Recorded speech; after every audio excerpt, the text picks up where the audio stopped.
the 18th of April 2022. I'm Dana Durnford. I'm also known as the Nuclear Proctologist.org. I hope everybody's doing good. It's good to be back and beating on the nuclear industry. AKA the troll machine.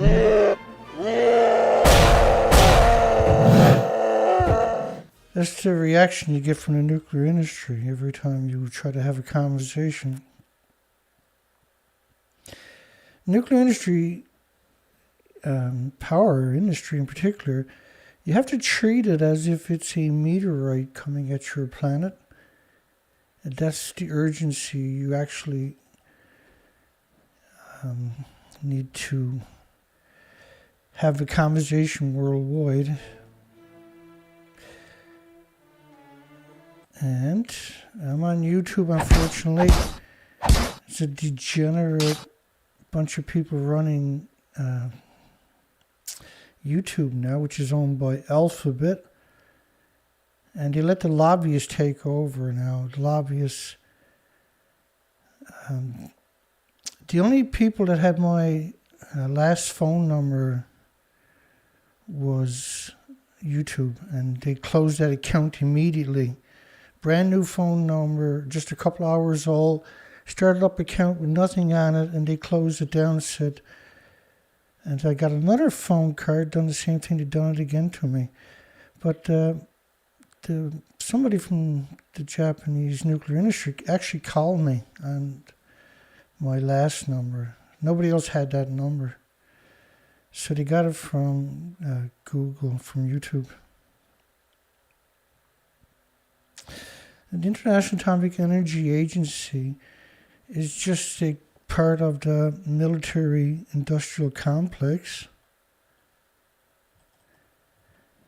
which is United Nations, 195 militaries. That's the industrial military complex that the, previous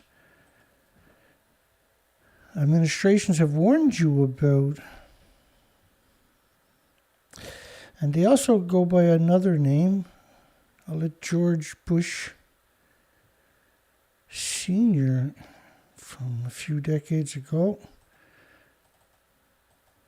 We have before us the opportunity to forge for ourselves and for future generations a new world order, a world where the rule of law, not the law of the jungle, governs the conduct of nations.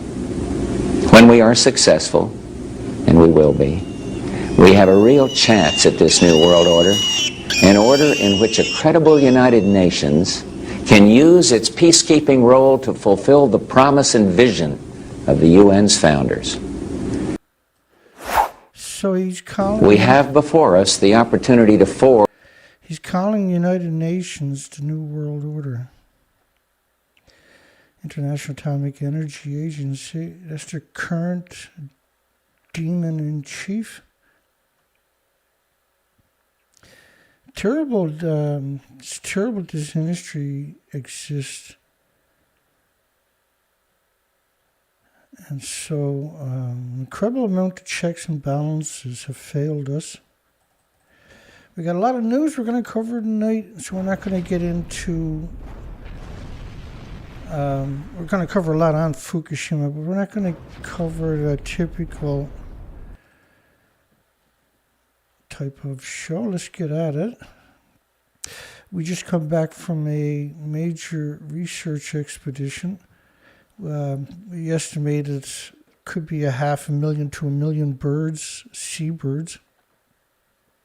4 different species that I identified, and others, of course, but we got an extra one from actual footage of it. We'll get that expedition, just a lot of footage, and so I got a lot of sorting to do to find the stuff we're going to use, and to tell that story. It could take a day or two. It won't take long, but it'll take a day or two. I'm still pretty busted up. Even when I was headed home, I ripped my inner thigh on the trailer, on the flat deck, because it has pieces of steel sticking out about this far where you ratchet everything, like the quad and the trailer on top of it, tight, right? And on the highway, got out to check it, found a loose ratchet, went to jump up on the trailer and ripped my side of my leg open. It's brutal. Let's get into the news cycle. Workshop held in Fukushima.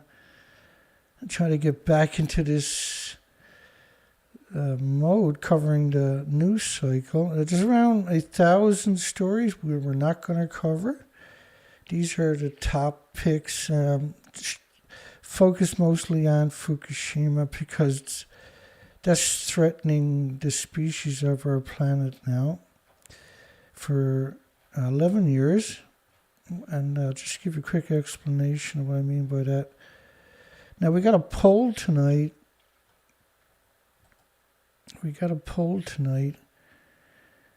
So Fukushima radioactive fallout is an invisible cloud. This is a 20-day model. It's an invisible cloud that covers the entire planet from the surface, from the ocean floor all the way to the upper troposphere, up into space of radioactive emissions. This is just a 20-day model. Imagine what the model looks like 30, 40, 50 days or 10 months or 10 years. It's just, the whole story is just heartbreaking. But the problem with radioactive fallout is it pulses energy at the speed of light every second for up to hundreds of millions of years. In the cases of iodine-129, it's an absurd amount of time, right? 150 million years. Okay, and so what that also does is sterilize the insects and everything with replicating cells, including bacteria and plants and insects, and all species need bacteria to survive. You take away the bacteria, everything perishes. And particularly the forests don't break down because the litter in the forest won't break down. And so you have vicious forest fires you've noticed over the last 11 years. And all that radiation, of course, heating all the oceans. So no matter where you got a typhoon or a cyclone or hurricanes, it's going over a much warmer water now. And the environment is supercharged. And so the storms we've seen just endless since 2011.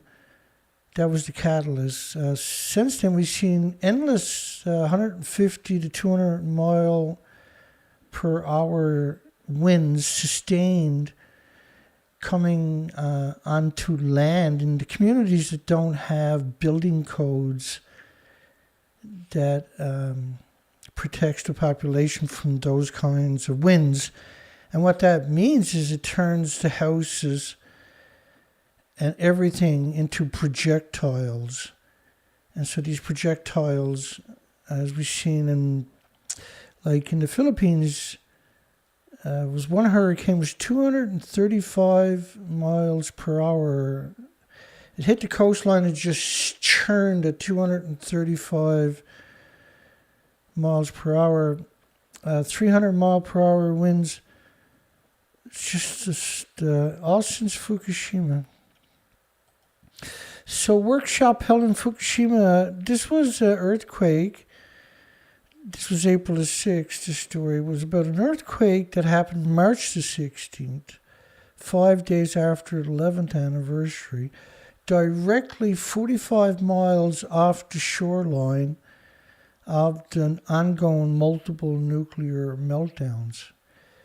The worldwide media, and Japan, of course, has claimed there was absolutely no adverse side effects. Not a single atom extra has left the plant, but it destroyed over 1,000 homes. There was 1,000 places on the railway tracks that needed to be repaired, derailed 16 of 17 train cars, done damage, shook Tokyo, etc., etc. It was a upper 6 scale. And so this is just more evidence when you see this kind of stuff where workshops were held in a nuclear wasteland to take tableware that was broken in the quake and turn it into accessories. Instead of evacuating the people, they do stuff like this. You should be evacuated from Japan, really, because of the amount of radiation that was released. Dwarfs Chernobyl. A workshop to turn tableware broken in the recent strong earthquake into accessories.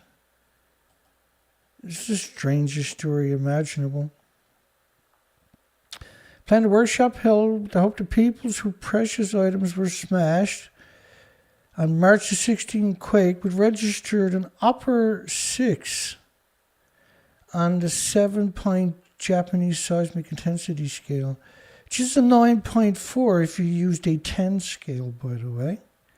They use the 7 scale as a deception because most people hear 6.6, they're like, but it's actually a 9.4 on our scale. Would feel a little more positive. Try moving them out of the nuclear wasteland.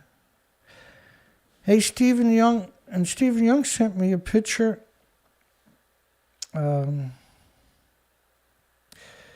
Which was really cool, right? Because I talked to Stephen Young a lot. And I meant to call him actually today, and I didn't. Just burnt out and worn out and ran into the ground, trying to keep it all together, keep everything moving forward. And so maybe tomorrow I'll give Steve a call to thank him for that. Farmer from the prefecture town who had tableware in a container for putting in small items at home broken by the earthquake made earrings and brooches from an earthquake that originally and even now they claim had done no adverse effects to ground zero, but damaged things 200 miles away, which we're worried about it shaking these fragile reactor buildings, because that's what they actually look like. They don't look like this. So we're worried that the earthquake hitting that first would cause more radioactive plumes. And this is another model from TEPCO's numbers of the Plutonium-239, which is a very, very nasty atom. And so you had plutonium hitting, huge plumes hitting the coastline for years and years and years. You have the media pretending they're in a building that don't exist. And so you don't have anybody in the industry to put faith into. They don't actually have a likable person in the entire nuclear industry. So they had follow-up earthquakes. And they give you latitude and longitude. Instead of saying it's 50 miles off the coast and 50 kilometers deep, which is what they always done, see? And so what do they got to hide? Why are they doing it that way? Why are they giving you a latitude and longitude instead of saying it's off the coastline of Tokyo or off the coastline of Nagasaki or off the coastline, which the majority of them seems to be the coastlines of multiple nuclear meltdowns at the Fukushima plant. And we never got to cover that because we ended up with a mass die-off on our coastline. And ended up an emergency research expedition response to it in winter. Freezing rain, snow, and hard winds.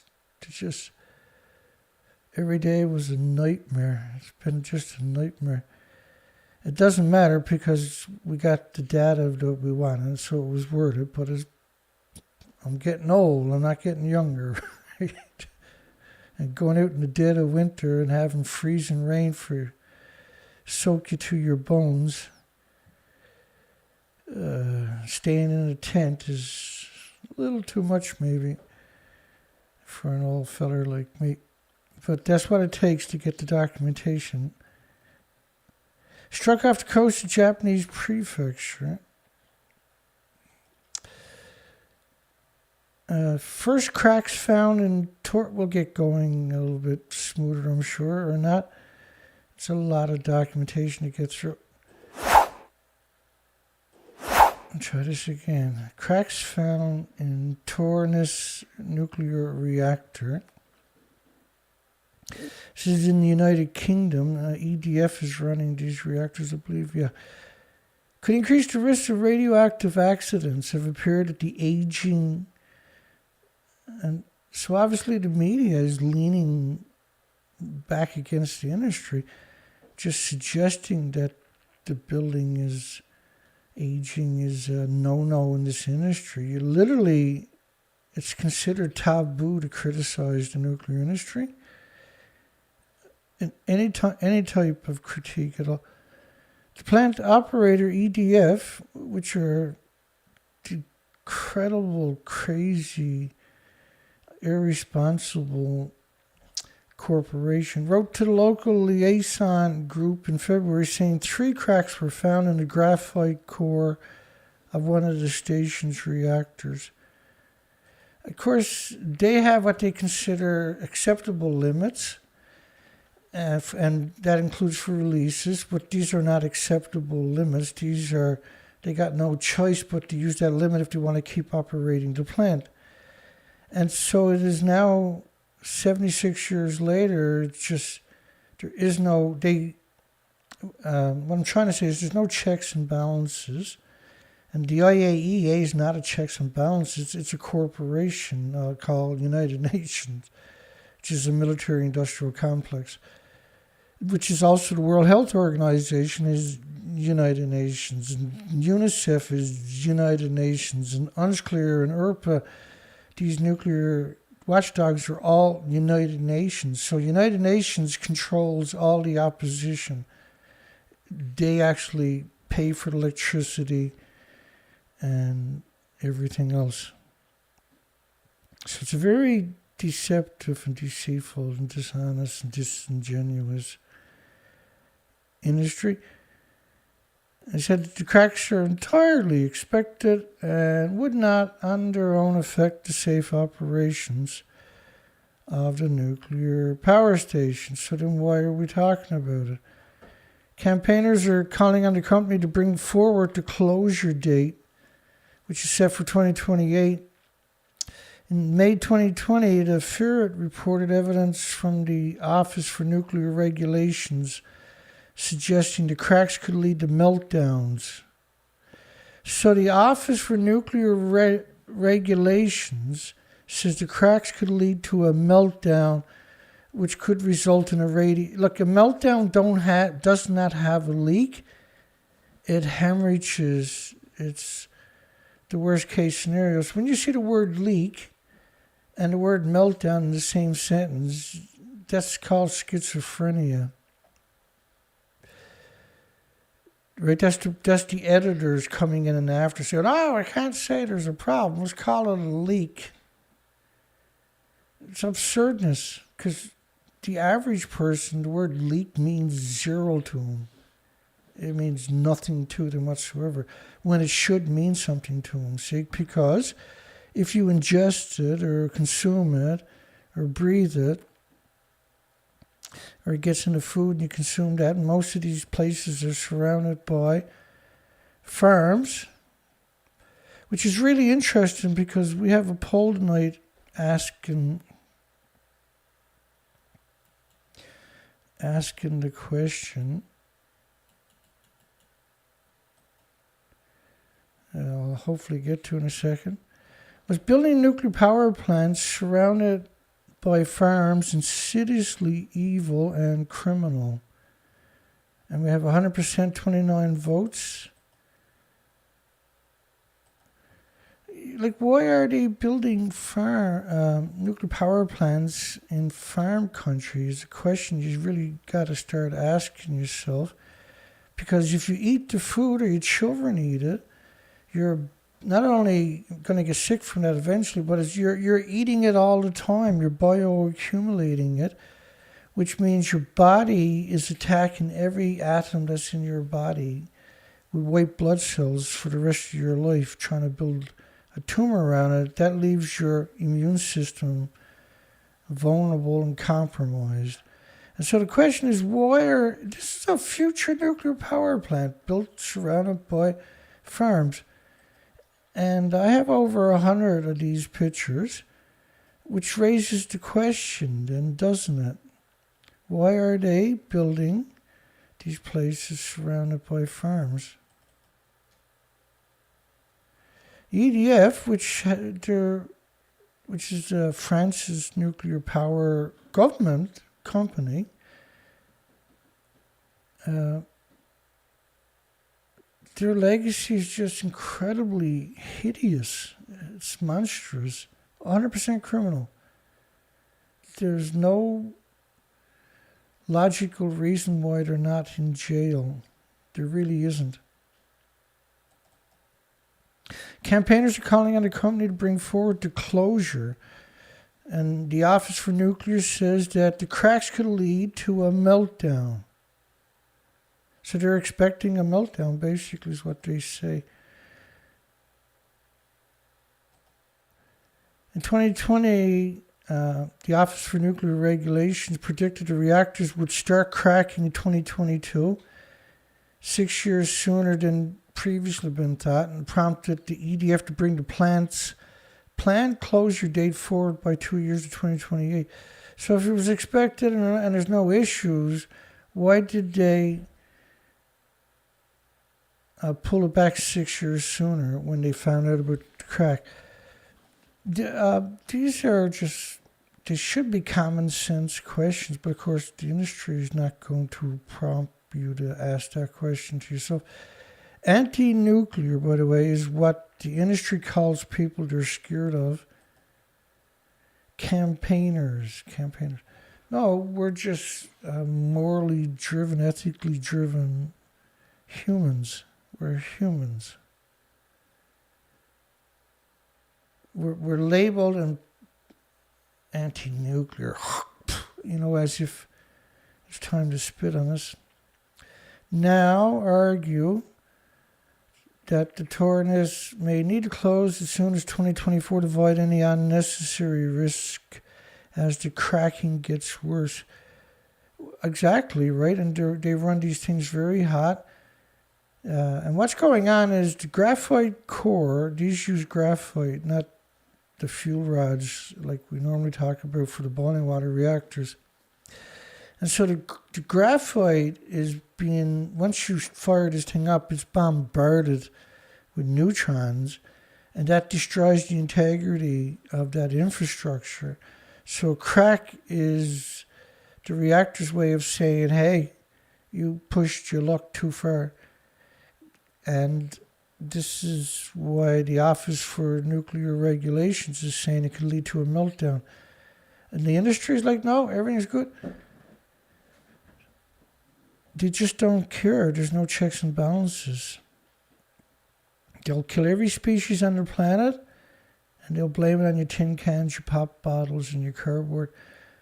When the plant was opened by the Prime Minister at that time, Margaret Thatcher, the site has been targeted by anti-nuclear.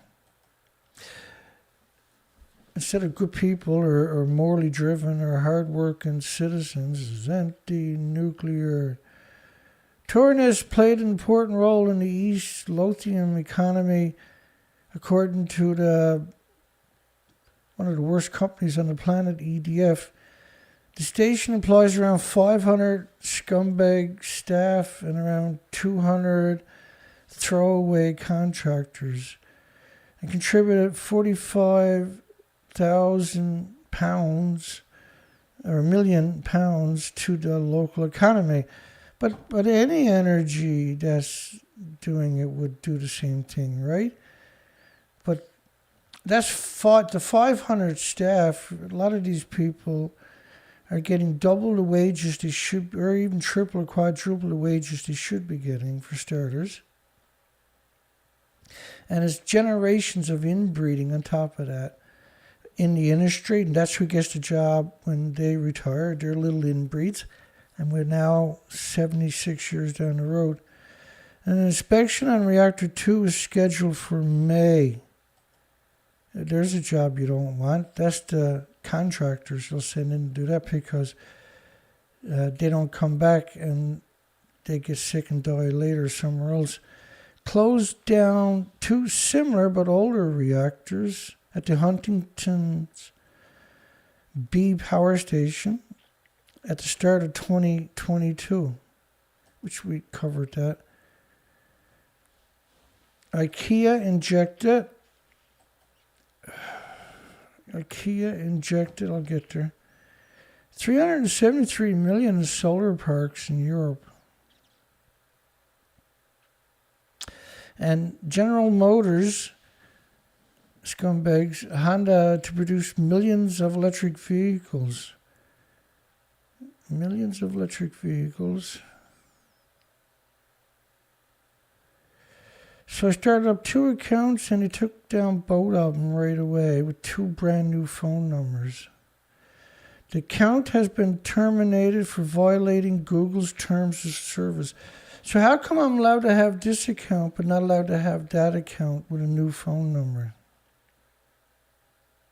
How did they even know it was me that quick? And why would that matter, right? Government to phase out insurance fees exemptions for the people who got irradiated. The government in Japan said Friday it'll start phasing out from as early as 2023 medical insurance fee exemptions for the evacuees. Well, everybody should have evacuated the entire prefecture, but it wasn't just that prefecture. It was 14 prefectures. Taiwan still bans some products from Tokyo. Tokyo should be in this list. This is the 14 prefectures, half of Japan almost, that 55 countries banned the food from. It wasn't just Fukushima prefecture. And you can't contaminate the food in all these prefectures without contaminating the community. The radiation doesn't just look for farmers' fields, despite what the nuclear industry is going to try to tell you. The phase-out effects, evacuees are now able to return to actual nuclear wastelands they're talking about, and have already returned to the nuclear wastelands following the lifting of evacuation orders, which they had no right to lift those evacuation orders. You take Kuriyama, they never evacuated these people, and they only the Fukushima Medical University set the criteria for the communities to external doses only, not internal doses. It just doesn't even seem possible. That's exactly what they've done. Truly the most cowardly thing imaginable. The 10-year period calculated starting from April in the year after the lifting. Government aims to completely end the exemption of health and nursing care insurance fees about 10 years after the evacuation orders were lifted in principle. And so a lot of these places, they lifted the evacuation order within a couple of years, despite the fact that the reactors are still melting down. I can't see what I got done up there. And many low-income people evacuated due to the nuclear crisis have been completely exempt from paying insurance fees, as well as having a portion of the charges for the medical and nursing care services they received. The nuclear industry and the United Nations, which is literally the devil, have insisted that there is no adverse side effects, not even at ground zero, for the homeless and destitute and the victims of society and the immigrants who don't speak the language.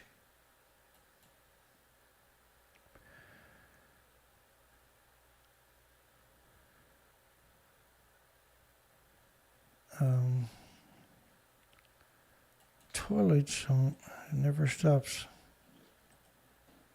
Acquiring energy is a pressing matter for Japan. The public, if given truthful information about nuclear power, will start supporting it. Like, really?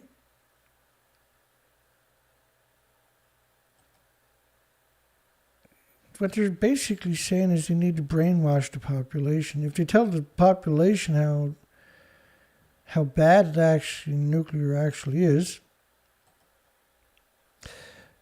and so you kind of lose faith, or not kind of lose, but you lose faith 100% in your medias and your universities once you start looking at the nuclear industry. You realize quite quickly that they've been captured. The regulators have been captured. The universities, the medias have all been captured symmetrically worldwide. First off, the nuclear industry should never be allowed to come in contact with our children, or schools, or universities. But universities now are schools of mass destruction, right? They're not entities of goodness. On March 29th, the Prime Minister welcomed students participating in the Fukushima High School Summit. Fukushima. You don't want children in Fukushima, my goodness. They were there to learn about issues related to the Fukushima nuclear power plant. So the children are being indoctrinated. This is what that story is telling you. And how they're indoctrinating children. The kids say, we want to see basic information about nuclear plants and treated wastewater included in the compulsory educational curriculum. And then who's going to give them that documentation but the same people who betrayed them now for 11 years straight? And Safecast, everybody at Safecast should be arrested and charged with crimes against humanity. On top of that. And so Haruki Machida is a second-year student from Iwaki High School in the nuclear wasteland of Fukushima Prefecture.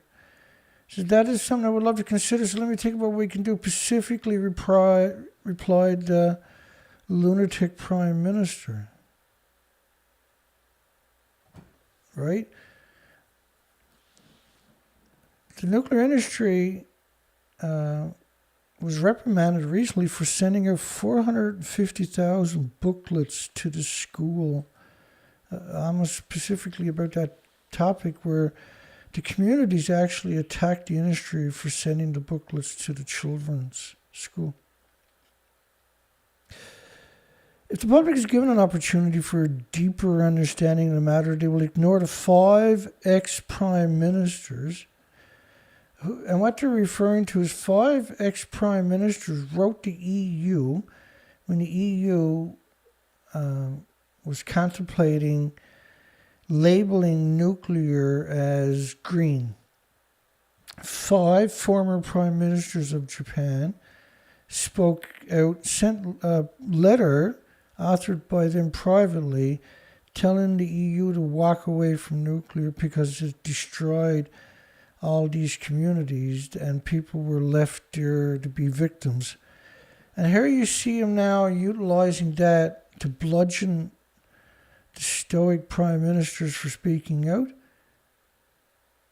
who made false claims to the European Parliament, such as children in Fukushima are suffering from thyroid cancer because of the nuclear plant accident, which is true. It was 13,646 out of 40,000 had tumors, small tumors, children. And pre-Fukushima was 1 in a million to 2 per million, because they have 54 plants in Japan at that time, right? they're always hemorrhaging radiation. So damage stemming from the misinformation, such as NHK calling treated wastewater polluted water, would not spread as widely either. Well, you can't filter the water. It can't be done. The filter, because the numbers you're talking about are absurd numbers. And what I mean by that is that if you did try to filter this, you can't get close enough to change the filter because it's a lethal dose. The filter becomes millions of sieverts each day because you're talking about 2.2 sieverts per liter. You're pouring water over melted reactor fuel. It's called curium. And curium isotopes need lead shielding that is 20 times thicker than you do for plutonium, which is named after the devil. And so then, if you actually filled up a tank at the site, you couldn't build another tank on site. On top of that, because you can't filter it, which is what, and I can take, there's, in my playlist, you'll see presentations on the tanks where I provide all that documentation. You know, because we have the documentation where they absolutely unequivocally admit that the filtration, the Alps and Riva, which was France's, these two systems were not operable in late 2014, and they see no future possibility of these things. And they alluded and admitted that the systems were too radioactive to get close to. It was a 100% public relation ploy to trick you and the population of the planet, and still ongoing. And it was ramped up at the 2015 Paris Accord in France, which was used to promote nuclear. Same as the climate scientists, their job, that was created, that climate Scientology label, degrees were created to promote nuclear. Prime example of that is James Hansen. And so these are filthy liars. Your media is completely, it's a weapon, but it's useless for being an arbiter of facts. Acquiring energy is a pressing matter of life and death for the people of Japan. Well, get it out of the way and let people that got the real ideas have the jobs. You're holding up the country. The reason that you haven't progressed is because you refuse to acknowledge there's an alternative to nuclear. And now you're complaining because you're in a desperate mode. And then nuclear takes all the precious metals on the planet, all the resources, and it's just 1% efficient. And it's hemorrhaging radiation out of these facilities into typical surrounded by communities or farmlands. The MLAs should have a mature debate about future uses of nuclear power in Northern Ireland. Well, first off, Ireland has legislation that says you can't have nuclear power. But every single week, there's 1, 2, 3, 4 stories in the major medias promoting nuclear, even though you're not allowed to have it. It's called sedition, really. And they should be arrested and tried for crimes like this. Belatedly, the United Kingdom government has come up with a sensible energy plan to slash carbon emissions. And the strategy evolves around boosting renewables like wind and solar, and it includes nuclear. Less nuclear, or less wind, less solar, lots and lots of nuclear, which is the military machine. That's the only reason. Not only that, all of those facilities, and I showed them to you, I'll show you another one right now. Here's one of them they want to build in the UK. That's the model of it, surrounded by farms. And Huntington, or Sizewell C, surrounded by farms in the United Kingdom. It's absolutely demonic, right?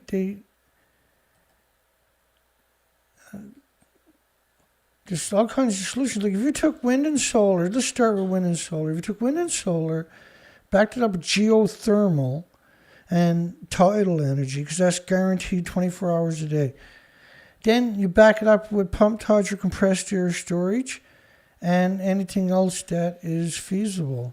So you got 6 systems, all kinds of redundancy, and then geothermal and tidal zones is guaranteed 24 hours a day energy. It doesn't care about the wind, doesn't care about the sunshine. And you back up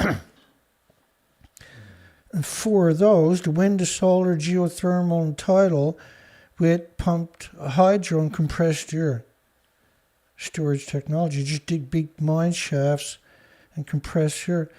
There's another one now where they actually inject water down to the earth and then the earth expels it. We might cover next show or something. Fukushima nuclear disaster in Japan resulted in at least 1 linked death. And this is another problem with the industry. It refuses to acknowledge its responsibilities. I'll give you a quick example. Is there anything quick when I'm doing this anyway, really?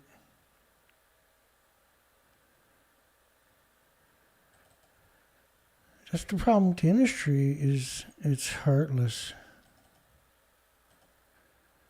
Well, first off, the death rates might give the creeps to some people. In heart attacks alone, there was an extra 12,695 people in a single month.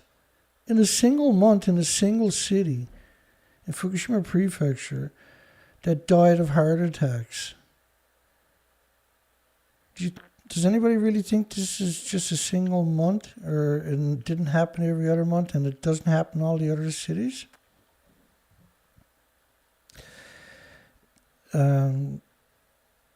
Just all the... We can't go down that road tonight, unfortunately. We're just going to tell the story. There's been a great reluctance to embrace and defend nuclear power in Europe in recent years. Nuclear actions both misunderstood and their impacts exaggerated. They're not exaggerated, my goodness. Okay, so this was France's model of the radioactive fallout from Japan. Now, this model was only based on venting. It's not based on the actual inventories that were lost from the multiple nuclear meltdowns. And then they faked this building was Reactor 3, and they faked Reactor 4 building.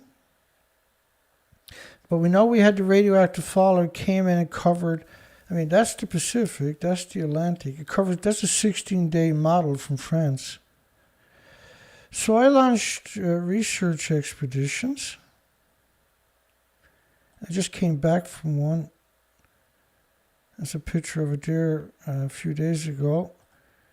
But we launched research expeditions year after year to Alaska from Vancouver, British Columbia. And wiped out all the species. These species are gone. Over 7,500 highly visible species are exterminated because of Fukushima radioactive fallout. That's British Columbia. That's before and after in the same places. It's kind of hard to wrap your mind around it, maybe, if you don't understand how much life was there pre-Fukushima. I'm trying to do the best I can to help the world wake up and appreciate how late it is and how far down the hole we actually are. But you can see to your left beautiful, incredible life, and that's exterminated. You'll never take these pictures again. To your left, they're exterminated. We went back year after year, and the species to your left never came back. They were there when Fukushima happened, and now they're permanently gone. And of course, we know we have the actual numbers. So when the industry tries to convince you you got to realize I've done the research for sure. That's what a typical day actually looks like right there. And that's what the end of the day typically looks like right there.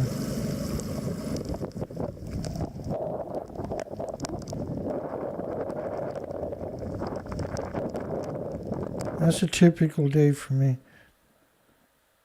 There's been a great reluctance to embrace and defend. I was trying to switch buttons there. Nuclear accidents are not, well, they're misunderstood because the industry lies, and their impacts are not exaggerated because they don't tell you the truth. I showed you the truth. You can pretend it's not true all you want, but the Chernobyl disaster, they say, was an appalling case study in badly managed nuclear plants. I don't care what it was. It changed the sex ratio of all the males and females in Europe. Not only that, it changed the sex ratio, because you can't just change the sex ratio of all the humans in Europe without doing it to all the species too. They're much more vulnerable, by the way. And to invoke the World Health Organization study, which is the military-industrial complex known as United Nations.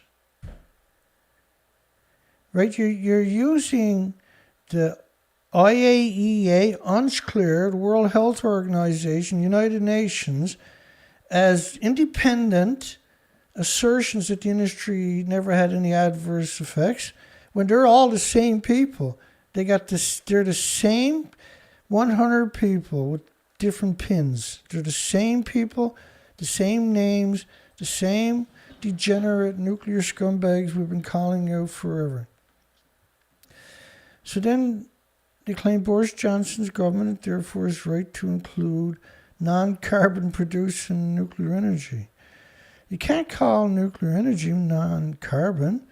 You got to have two external coal plants, oil plants, and gas plants just to run it.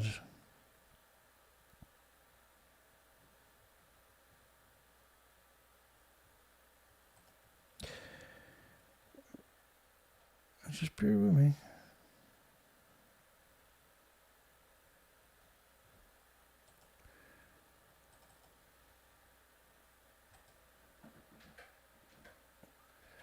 Because if I don't show it to you, then I'm a liar.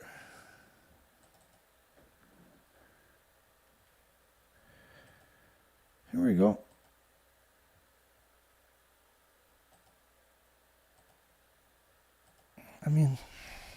So each nuclear power plant needs two external power plants dedicated to the nuclear plant site itself. To build it, to run it, and for 100 years to decommission it. And you usually pick coal because coal is the cheapest.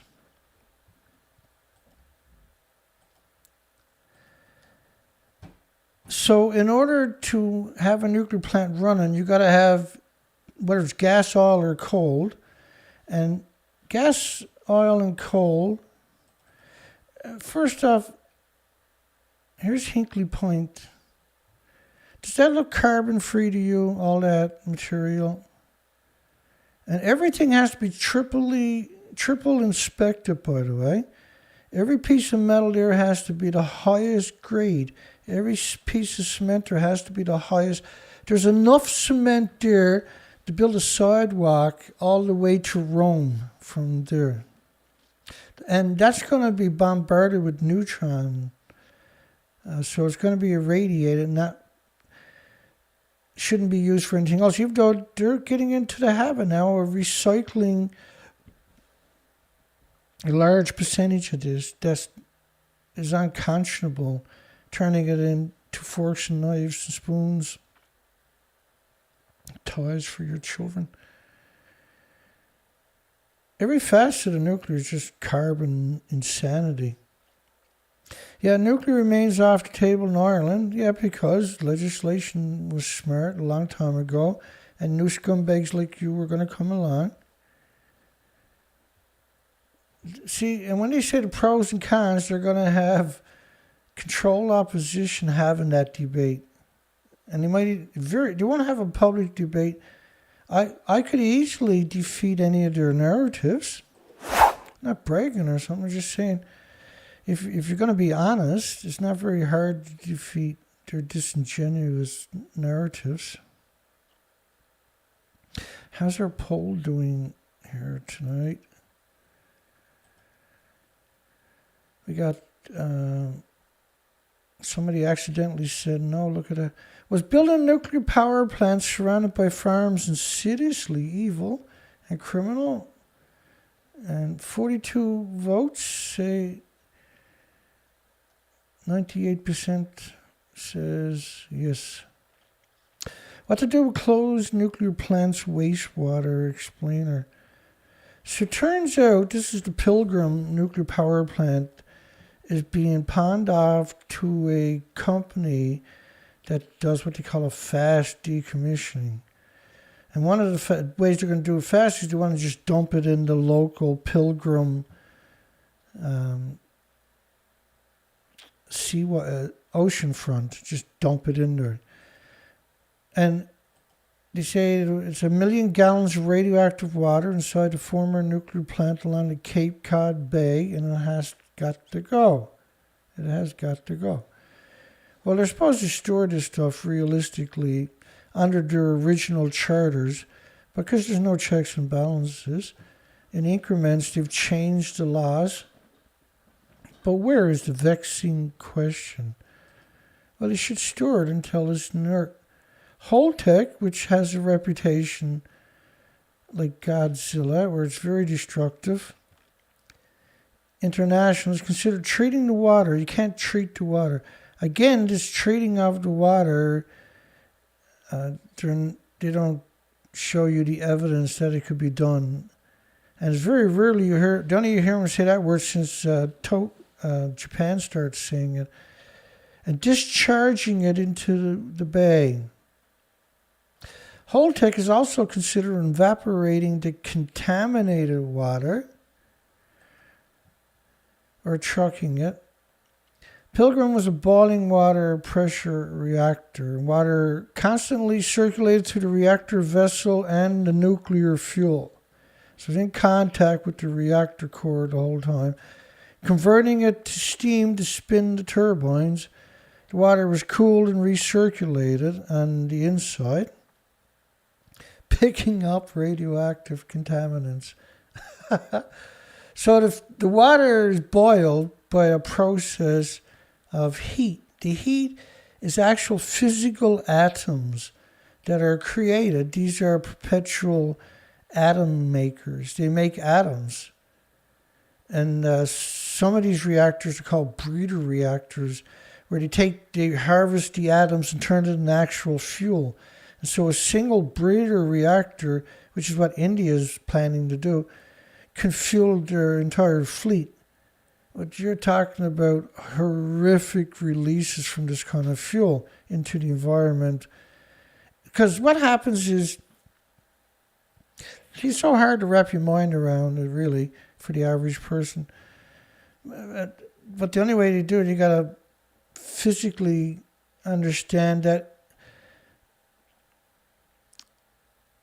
splitting the atoms, like 2 Danas.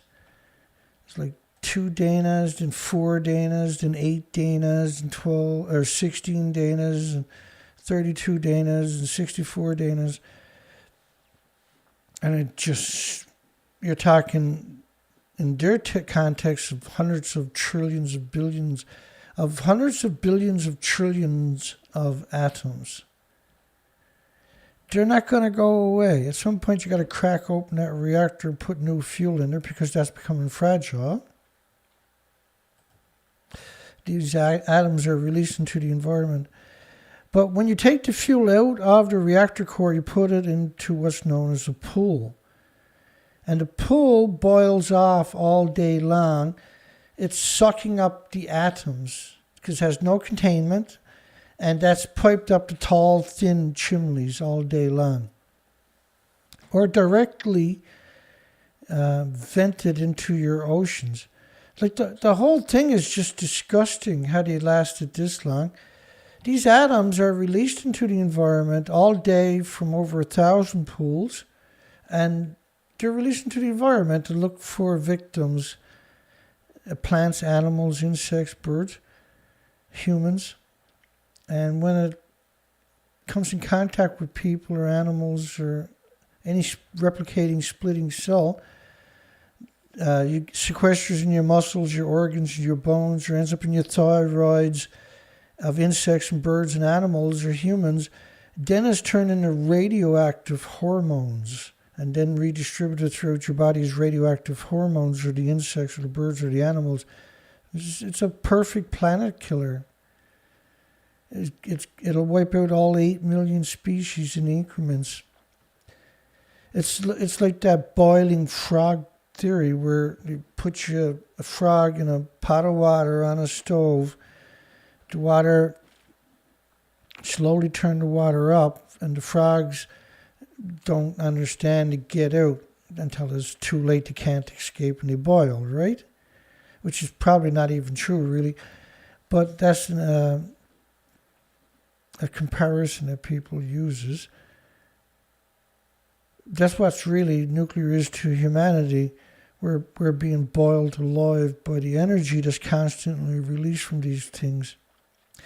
So that's the problem, right? It's splitting the atoms.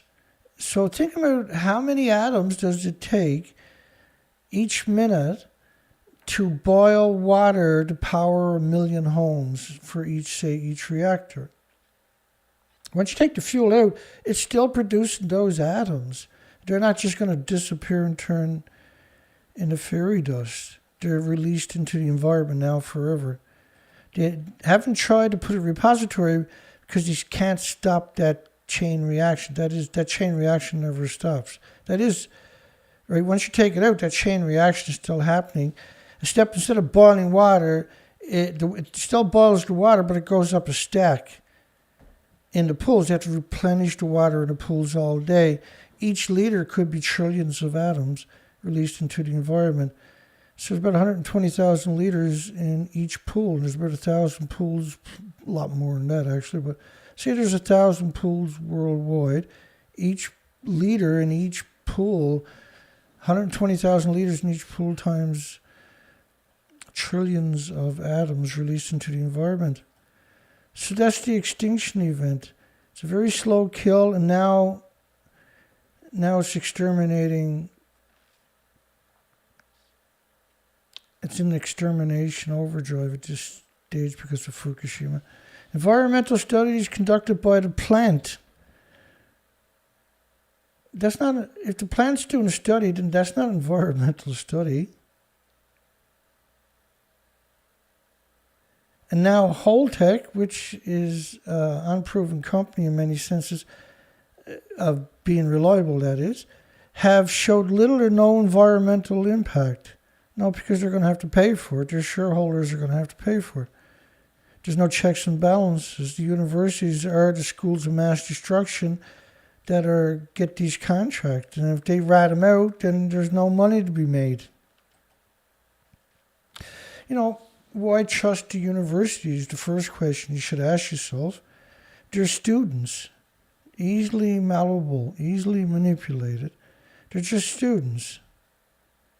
Why would you trust humanity and 8 million species in the hands of children that are dependent upon the teacher to like them so they can get a passing grade?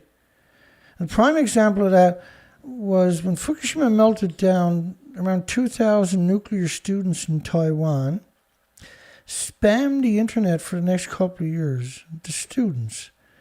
That was part of their curriculum at university, at the nuclear institutions, was to spam the internet and downplay the adverse effects of Fukushima. And they were vicious. They were vicious scum. But imagine as a student, your job is to get out and lie for the corporation. Right? I mean, I can't find a single attribute of nuclear that has redeeming qualities. I really can't. We are working to provide scientific data, educate the public. Really, Holtec? on the reality of radiation in everyday life. Well, the radiation in everyday life, like potassium, magnesium, and zinc and everything else, we're already acclimated to it through genetic superior selection. The reason we call it man-made anthropogenic radiation is because it's not created by our sun or our solar system. This is why we label it man-made and anthropogenic radiation. This is why we have tourist laws. We don't got tourist laws for bananas or potato chips or sunshine. We got tourist laws for nuclear power isotopes that are considered 100% quantified as man-made. And so whoever wrote that statement there, spokesperson Patrick O'Brien, you snake oil salesman, you disgusting parasite, you took that job, you got an education so you can lie. We've seen so many people like that. The industry can't exist without these useful idiots with incredible educations that their parents got them the education because they worked in the industry and they knew the job was available. And all you got to do is send out an email once in a while and tell everybody, suck your thumb in a corner, don't worry about it. Educate the public on the reality of radiation in everyday life. The ultimate betrayal to equate and conflate natural, harmless, stupid, everyday emitters with dangerous, man-made anthropogenic radiation. Holtec can't treat the water because you can't get close to the filter once you do that. You can't change filters because there's so many sieverts gathered up into it and discharge it. Or it could evaporate the water on site, as it says it had done, with about 680,000 gallons over the last 2 years. They evaporated, which most likely they didn't do that because you got to have a lot of energy, right? They would have dumped it.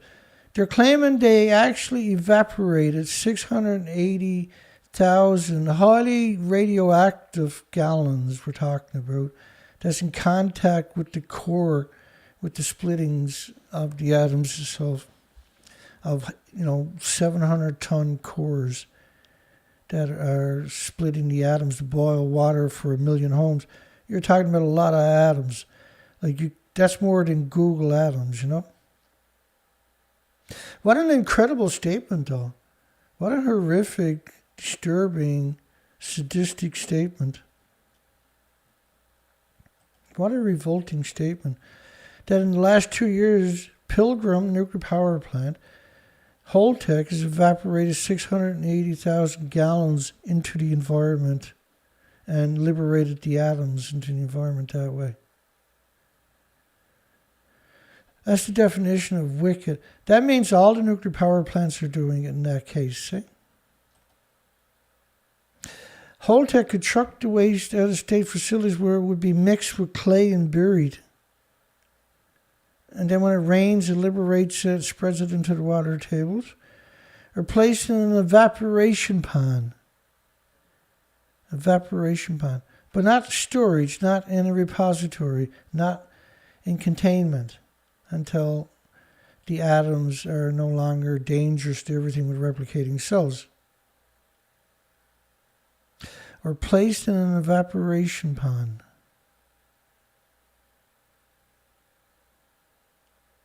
Just the thought of doing that, of highly radioactive nuclear water.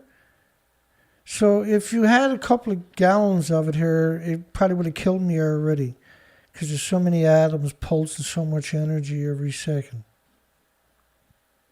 And evaporating that into the environment is not going to end the atoms. You're just going to liberate it into the environment, where it's going to look for victims. It could be 1,000 years down the road, but it'll find a victim. Insect or animal or a bird or anything.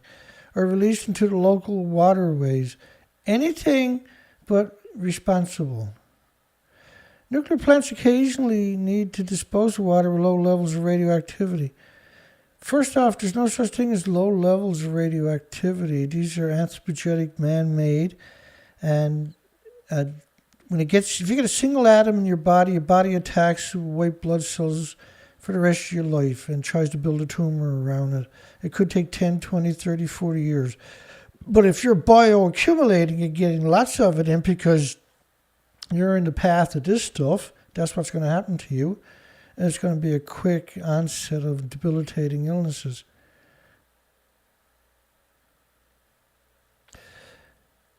When they're operating as a process to release it in batches in local waterways was developed early in the nuclear industry. Was developed. No, there was no rules or regulations to contain them. It was just the industry. And the industry, when it first started out, was nothing but secrecy, right? And authoritarian and draconian authoritarian at that. And then their little inbreeds got the next job, and their little inbreeds, despicable little inbreeds, got the jobs, and their little inbreeds got the jobs. And the current generation of despicable, disgusting, sadistic, heartless, soulless, spineless inbreeds got the job.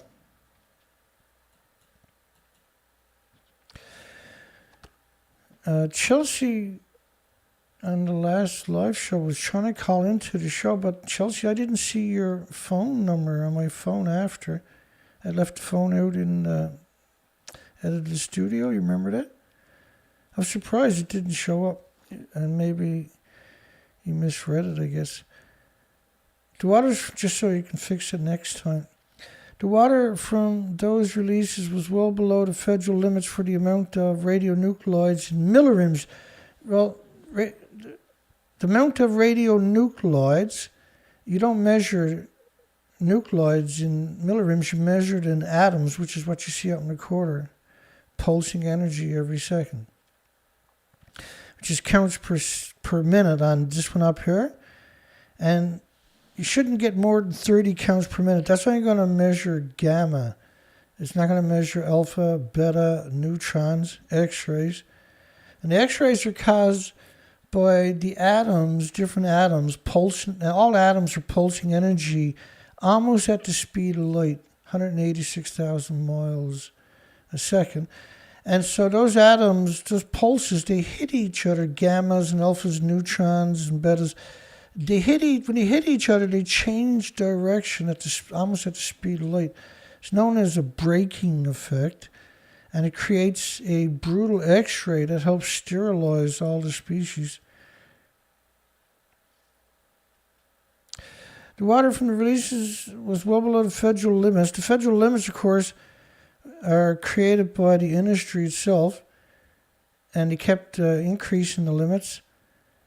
For the amount of radionuclides are actual physical nuclides, and in millirems is energy. You don't measure it that way. You would measure it, and millirems is they don't even use. You're not supposed to be using rims, right? It's supposed to be millisieverts or microsieverts or unisieverts. And so by using that is meant to confuse people from public scrutiny. Right, 100% meant to be deceptive and deceitful and dishonest and disingenuous. Would be exposed to a year if they ate local seafood or swam in the nearby waters according to the non-regulatory commission. It's completely dysfunctional. You got to fire everything and everybody in this industry and replace them with somebody with sound mind and no legacy of the industry. Someone with a genuine will to make the planet better. And then slowly figure out how to decommission and contain this disaster known as nuclear. One of my biggest fears is we'll find another planet. And millirems, we'll find another planet. So Chelsea says she just tried to call. I got the phone there. And there's no number, Chelsea. I'll bring the number up for you. Maybe your phone can't make long-distance calls to Canada, Chelsea. Just give me a second. I'll bring up the number for you.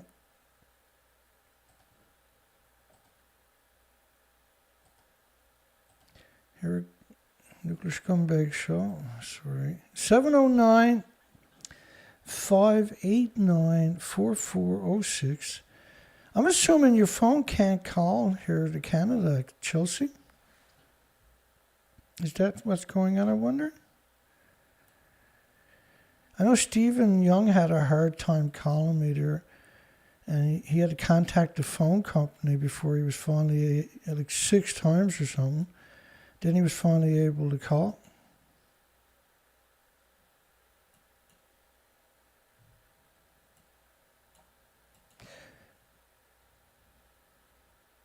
Yeah, Stephen Young sent me a picture. That was so awesome.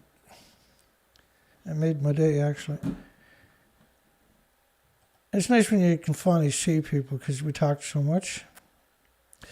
The waters from those releases was well below the federal limits, so my phone is there, it's on. And it must be... Last phone call I got was yesterday. I was out working all day in the shed with the air tools, actually. I'm busted up. Let's keep going here. Yeah, maybe you can't make calls to Canada, Chelsea. That's too bad. The water from those releases well below the federal limits. This is an industry that's now completely out of control.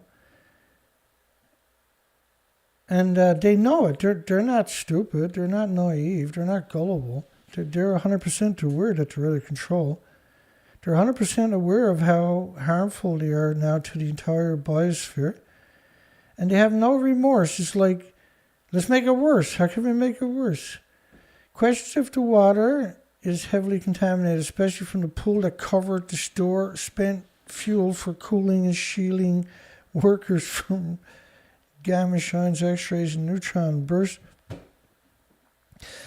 So again, they want you to believe that that's all you got to worry about is the gamma shines, the X-rays, the neutron bursts, which you should be worried about if you're in that environment. So they keep it underwater. But what they don't tell the workers is that the atoms are physical. And so they don't stay in the rod. When the rod comes out of the reactor, there's only about 1% of the fuel was used. But the problem is you got billions of microscopic cracks into it also, which is another pathway now for the atoms to physically leave the rod. Because the rods, that's the problem with the zirconium cladding, right? It's very fragile.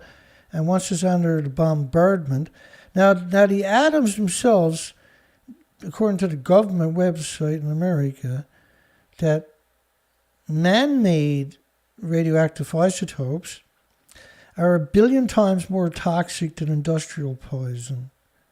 So imagine the effects upon the species, the insects, the animals, the birds. It's not just humans, okay? You got to realize that. Holtec would need permission from the U.S. Environmental Protection Agency if the water contained lead or dissolved metal. But if the water contained only radioactive materials, Holtec wouldn't need to ask the EPA for a permit modification. So what they're saying is they declared man-made anthropogenic isotopes are harmless in order to accommodate the industry. Because the industry couldn't exist if you... And so, I know that seems incredible, but Congress actually lacks the authority. Hang on, I'll bring that up for you. Here's a story that I was reading, and I said, that's kind of weird. Protester and ex-candidate to plead guilty to seeking nuclear material, but would not get prison under a deal. And I was like, what the hell is that all about? Somebody getting money changing hands. But no, that's not what was going on. A noted Madison protester and former congressional candidate was arrested a couple of years ago by the FBI, there was over 400 attacks on homeland since 9/11 in the first 10 years or something. Every one of them had a CIA or an FBI handler. Every one of them had vans and bombs supplied by the CIA and the FBI. They caught them, they just found useful idiots, right, and put them on a pedestal. Trying to buy radioactive material, supposedly to kill someone, will plead guilty Friday, one of the charges against him, but won't serve any time in prison under a plea agreement filed in federal court. Now, federal. He was originally charged with attempting to possess radioactive materials with the intent to cause death or bodily injuries, essentially a nuclear terrorism, but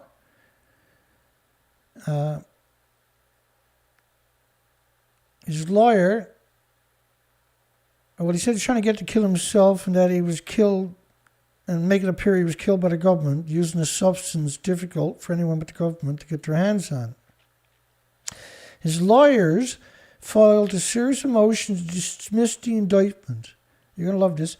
Asserting the nuclear terrorism charge under which he was charged is unconstitutional. It's unconstitutional because Congress lacks the authority to criminalize poisoning with radioactive substances. Try wrapping your mind around that statement, Dirk. Congress lacks the authority to make it illegal to be poisoned with radioactive material. And what that means, it's not Holtec. This is what the EPA is saying, the radiation, you don't need an extra permit because it's radioactive. Now, if the Holtec was releasing water with lead into it or zinc or something like that, an actual metal, then they have to get permission from the environmental, and I barely not able to vomit when I say the name of the EPA, who great-grandfathered in over 60,000 chemicals in 1979 when they opened their doors, right, with no environmental human impact studies whatsoever. But the emissions from a nuclear power plant, they don't need a permit to dump it. It's all show and tell, folks. If the water contains any radioactive materials regulated by the non-regulatory committee, Nuclear Regulation Committee, which is a non-regulatory, which is a captured regulatory agency, Holtec wouldn't need to ask the degenerate Environmental Protection Agency for a permit modification. That should frighten the shit out of everybody on this planet. That's probably one of the most frightening things you can even imagine. So they're saying to you, and plus the other stuff I showed you, was that they don't even have the authority to make it illegal. Only the Nuclear Regulatory Commission can do that, and they're a captured regulatory agency. Literally just want to get up and go ram my head into a wall every time I cover that. But I mean, that's a staggering mission, yeah?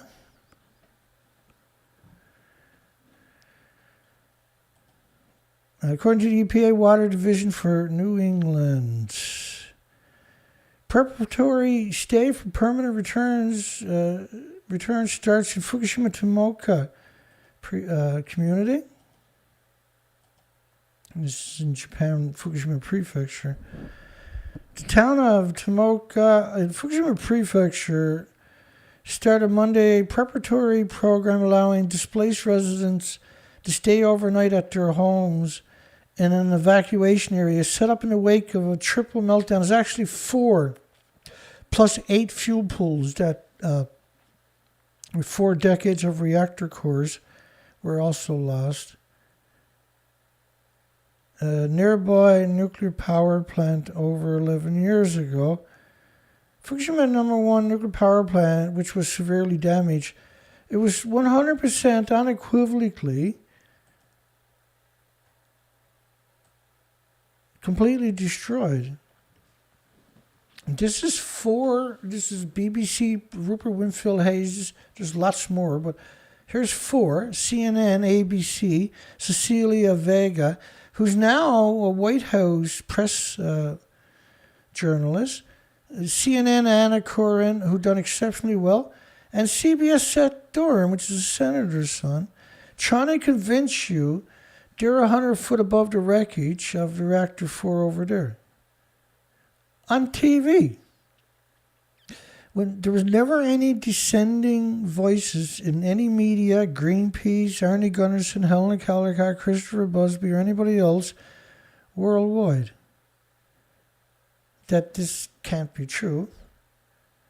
But think about the incredible hubris to be on TV. So you got the editors and producers, the owners, you got all the staff, the videographers, everybody has to participate in that deception. So if they showed, and I'll play it for you, it's a short clip, but imagine if they had 2 of them together when they showed it on TV. Where I'm standing is on top of what used to be reactor building number 4. The whole of this building was blown apart by a huge explosion. We are here inside Reactor 4 at the Fukushima Daiichi Nuclear Power Plant that was severely crippled during the earthquake and tsunami of 2011. Of the decommissioning work taking place here in Reactor 4. At the end of our tour, we were checked for radiation exposure. In 4 hours, I received the equivalent of less than a chest x-ray. 1,500 highly radioactive fuel rods inside this pool. They've got to move them outside of this reactor. So, again, you're talking about, they're trying to convince you they're in a building that doesn't exist. Do you really think that mainstream TV is doing that because they're bored, or because we're in real danger, or because what I'm telling you is true? So are you going to believe these people because they have industry behind them and are completely disingenuous, 100% deceptive and deceitful? I hope not. I don't do all this because I'm bored. I'm doing this in desperation.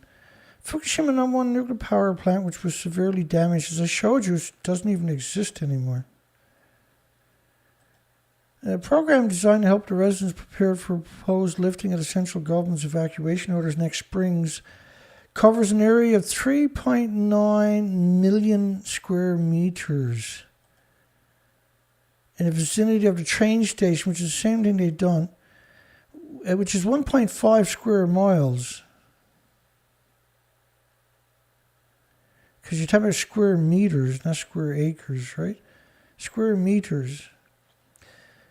It's an interesting thing to do. It's 3.9 million square meters, which is not very big. 3.9 million square meters is 1.5 square miles. Only 11 people from 9 families applied to go back.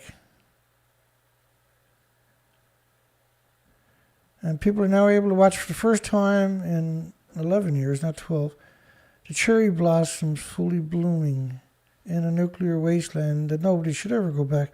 And it shows you this, how the industry is disenfranchised from reality, and they know the difference, right? They're not gullible. They actually know the difference. Nuclear conspiracy. This was a great story. This was an opinion. I can't remember it. Is it any wonder there are so many conspiracy theories? When the mainstream media and BBC studiously ignore other energy options and fail to investigate and tell the whole truth and nothing but the truth to challenge the government's nuclear expansion program in the United Kingdom. Is it any wonder there are so many conspiracy theories? Now, I don't deal in conspiracy theories. I provide the documentations for my assertions. I also go out and do the physical research, which is like over the top stuff, believe me, in the hopes that the world will come to their senses and that we can have a future, not for us, I guess, but for the future and for whatever species might survive this catastrophic event that's playing out. There's no independent criticism of the safety, environmental cleanliness, and cost of nuclear fission. There's no independent criticism, which is what I do, is actually, and you, I'm sure, that join in. Independent criticism. What we do here is independent criticism, backed up by a shitload of work. Basic questions are not asked or discussed, and simple facts ignored. And the BBC trots out blinkered professors of this and doctors of that, who ignore the basic questions when they are staring them in their face. There is not a single environmental system engineer in sight in the nuclear industry. And the ones that are degenerate monsters, are insidiously degenerate monsters. Plutonium waste from nuclear fission has a half-life of 24,000 years and remains biologically toxic for 240,000 years. Whose back garden will this waste be deposited? Well, according to what we've seen so far tonight, wherever they want to. There's no law that makes it illegal to poison you with this stuff. This is why the nuclear power plants are surrounded by farms. Hi, everybody. And so this is what we're going to poll tonight. Was building nuclear power plants surrounded by farms insidiously evil and criminal? And there can only be one answer to that. Of course it is. These places are hemorrhaging radiation. Among the alternative options of self-sufficient, safe energy is wave and tidal power. Because wave, we don't really talk about it very often. And, you know, my other site they took down 8 months ago or something, with 24,200 subscribers. Now, I had 24,200 subscribers exactly for over 4 years. I never got an extra subscriber. I never lost a single subscriber. And then when I was on a research expedition looking for spiders, and which are missing, because normally the spider webs are full of insects you would check and see, right? You can do a tally that way. They're completely gone, except for you find them on people's houses. But I digressed, unfortunately. So wave energy is an important one. We got to put that in the mix. So you got, if you've done wind and solar, you backed it up with wave, tidal, and geothermal, which are all 24-hour-a-day producers. And then back that up with storage like compressed air storage and pumped hydro. And compressed air storage is where you just take tunnels and compress air down into it. It's actually, they're building a new one now in the United States that you use it for peak energy. So it has an 8-hour cycle. You can handle peak energy for 8 hours at compressed air storage. There are many more reasons to stop nuclear expansion that cannot be covered in the length of a letter, but I hope this gives you an insight and reason to oppose this dangerous policy.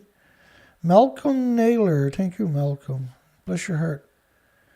And under no circumstances, for the sake of future generations, should we permit the construction of nuclear fission energy power stations.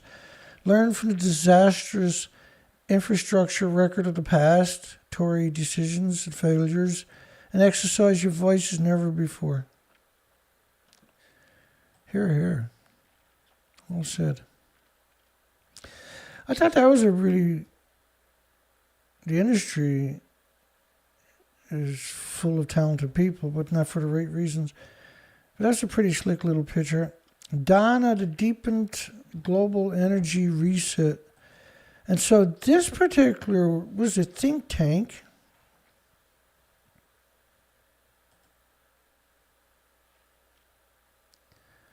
China Macroeconomic Research Team and Senior Research.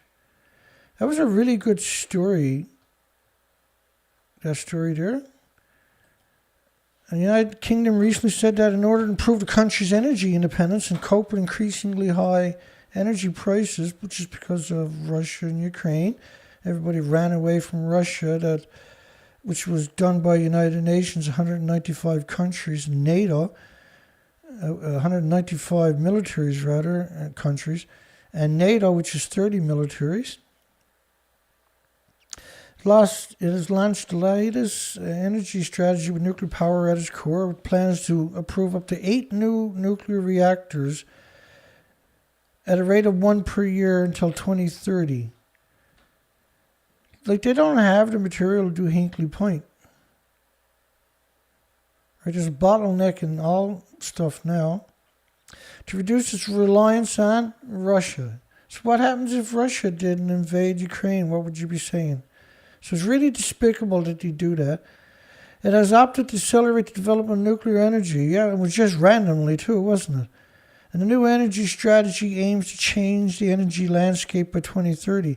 There's zero possibility United Kingdom, starting today, could have a reactor up and running in 8 years, because United Kingdom don't build reactors. EDF does, and China does. And United Kingdom's basically chased both of them away.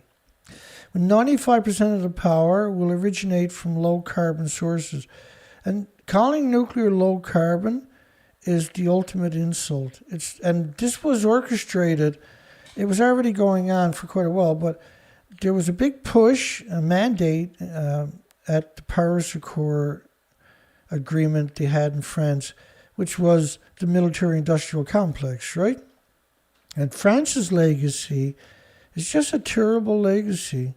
Such a horrific legacy. Nuclear energy. Difficult to determine if the choice to increase nuclear energy during the energy reset process is a step forward or a step back for humankind. From a technical point, the use of nuclear energy, of course, progress, but from perspective of environmental protection, nuclear safety, this means reverting to an energy source that should have been scrapped in the first place. Wow. While human society has chosen to reduce or eliminate nuclear energy based on ecological, environmental protection, moral high ground, the impact of the Russia-Ukraine wars led many countries to return to reality and expand nuclear energy development.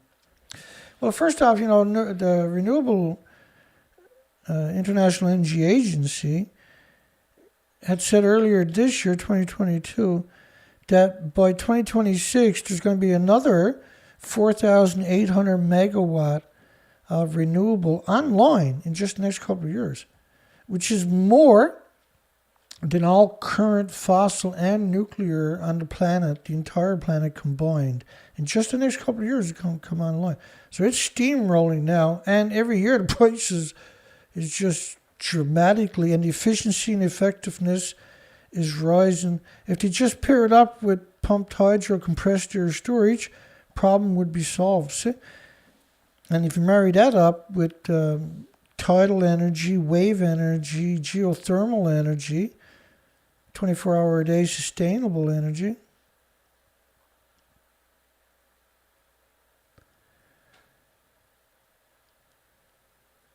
so it's a step backwards for human society to go after nuclear.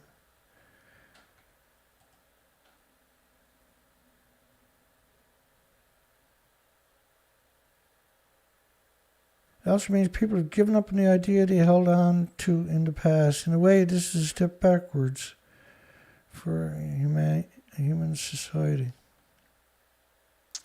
Before and after satellite images of Fukushima, this is a very confusing story, show Fukushima new solar powered hub amid nuclear waste.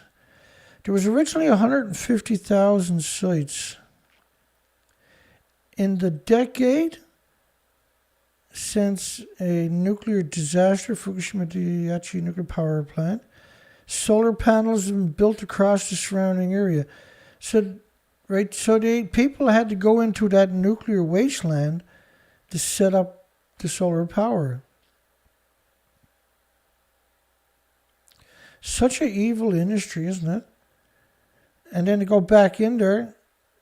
So these satellite images, this showed up in Gizmo, unfortunately. I got this one from Gizmo, yeah.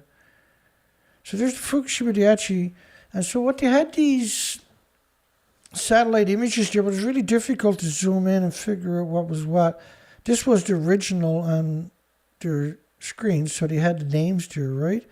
But the raw footage you'll see coming up. And so that's the solar park. You can see the solar park up there, power in the up there in the corner. That's similar to the bags of waste too, right? Fukushima Daiichi nuclear power plant. It's supposed to have 1,000 tanks. We counted them. There's only 750. So I can't tell you much from these pictures. Our solar panel, we'll take their word for it. Satellite images captured by NASA. And of course, whenever we hear NASA, all you can think about is James Hansen. Disgusting, despicable, rootless James Hansen. Nuclear disaster still being cleaned up. Still being cleaned up. Well, they're only trying to clean up about 3% of the land. They're not really trying to clean it up. They're not really doing anything. They allegedly picked up around 60 million one-ton bags, which if you take a 1 ton, 2,200 pounds in the back of a 1-ton pickup truck, which is the big pickup truck, that's 10 rows of traffic around the planet, bumper to bumper. So this story is April the 13th that I linked over to, or no, I'm sorry. This picture is from April the 13th, 2014. And this is a same shot, March the 31st, 2021. So you had April the 13th, and I got no idea why. So this was a satellite image. And you can go to that story, you can download those pictures, try to make sense of it. Right, so there's JPEGs and viewport images, blah, blah, blah. According to Japan's newspaper, the government there is investing billions to turn the area into a hub for solar and wind power. Which again, right, this is what they were saying about Ontario. But last year, they closed down 700 wind farms. Flight over Fukushima reveals cleanup gaps. Now, this is 1-ton bags under the tarps. And I'm not sure when this story, but this was one of the links they had there. Flying over the city of Tomioka, which we talked about earlier. Actually, people moved back into that town. Fukushima Prefecture 7 years ago revealed a landscape checkered with green farms, which is this here. These are 1-ton bags of radiation.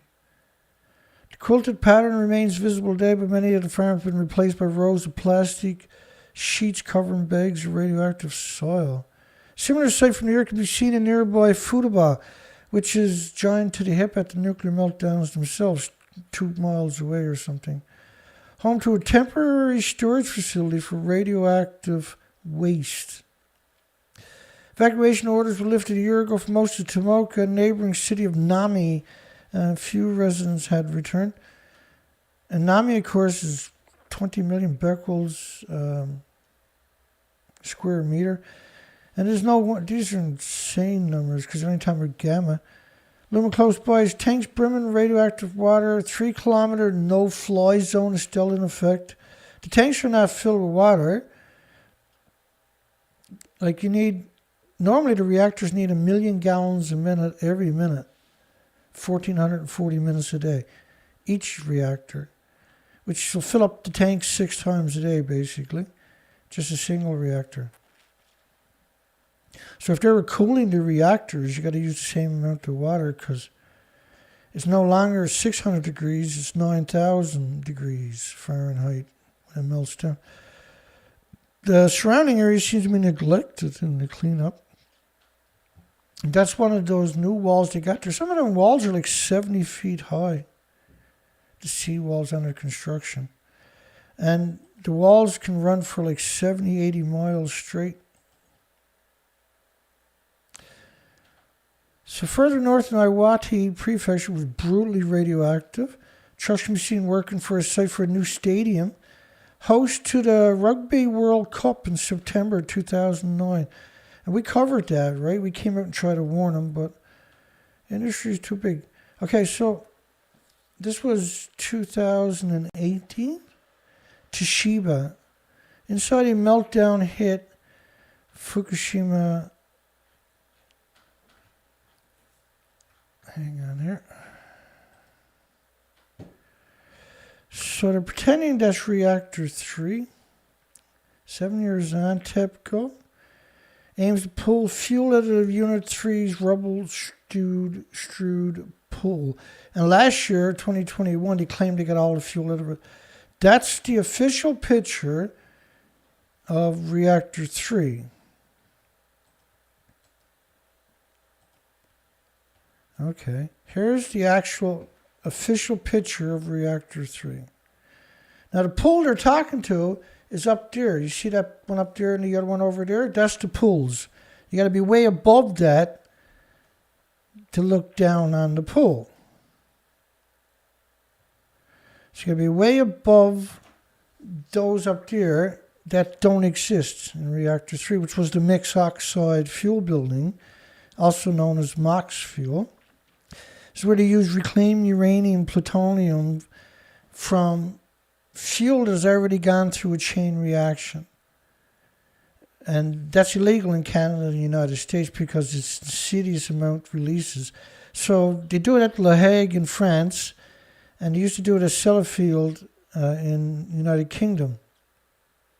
And if you look up the studies on La Hague and Sellafield, you'll see that they're responsible for radiating all of Europe and the Arctic with their emissions from the mixed oxide fuel productions.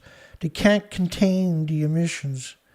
So this obviously, first off, you're talking about Reactor 3 meltdown. This was a horrific mixed oxide fuel facility. There's zero possibilities you can stand up. Even if you did bring that infrastructure there and it looked like that, you still couldn't physically stand above it. But the big problem with the story is the pools in the building doesn't even exist. That's Reactor 3.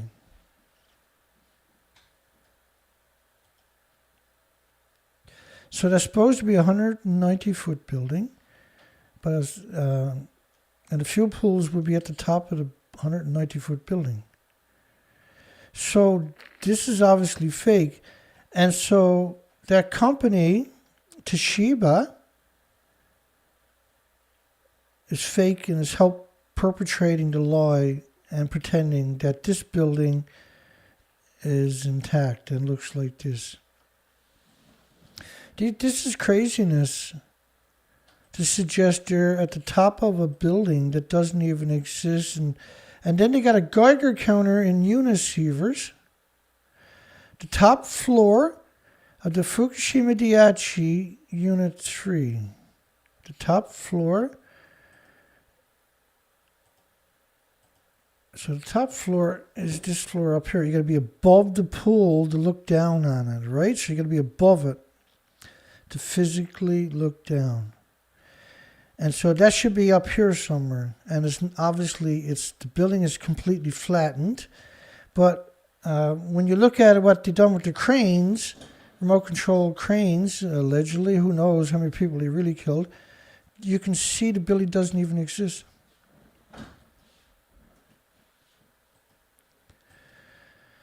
And so they've done the same thing with Reactor 4. We are here inside Reactor 4 at the Fukushima Daiichi Nuclear Power Plant that was severely crippled during the earthquake and tsunami of 2011, leading to the country's worst nuclear disaster. And so it's unconscionable that the media is doing that. How can, it's controlled, captured media. So this is the official picture. I put myself in there because why not? That's simply not true. First off, you can't be on top of a melter reactor. You physically won't survive there for just a few minutes. They're claiming they're at the top floor of a building that actually doesn't even, it doesn't exist.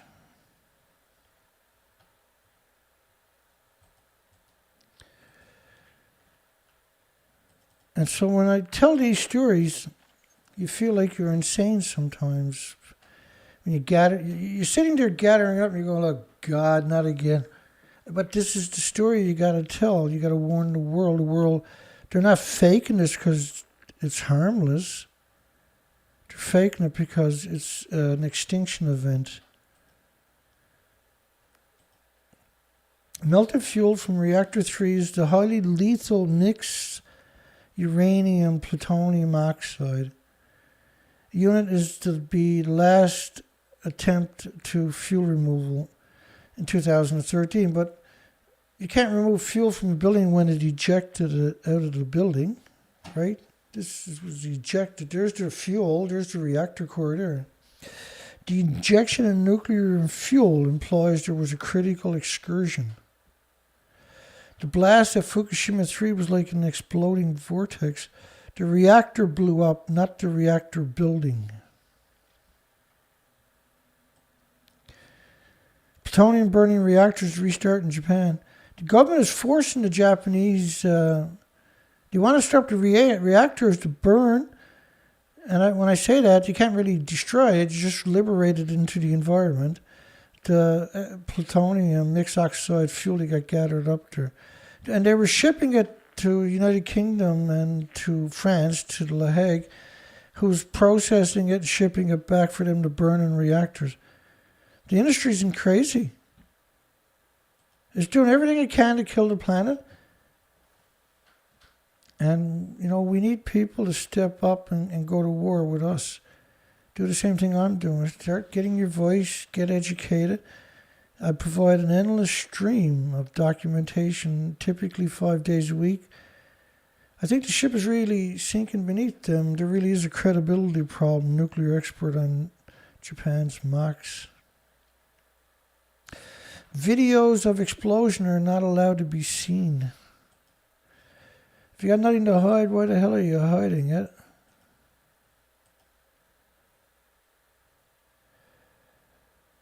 As the Fukushima Daiichi nuclear disaster unfolded, hydrogen explosion dripped through the number 3 reactor.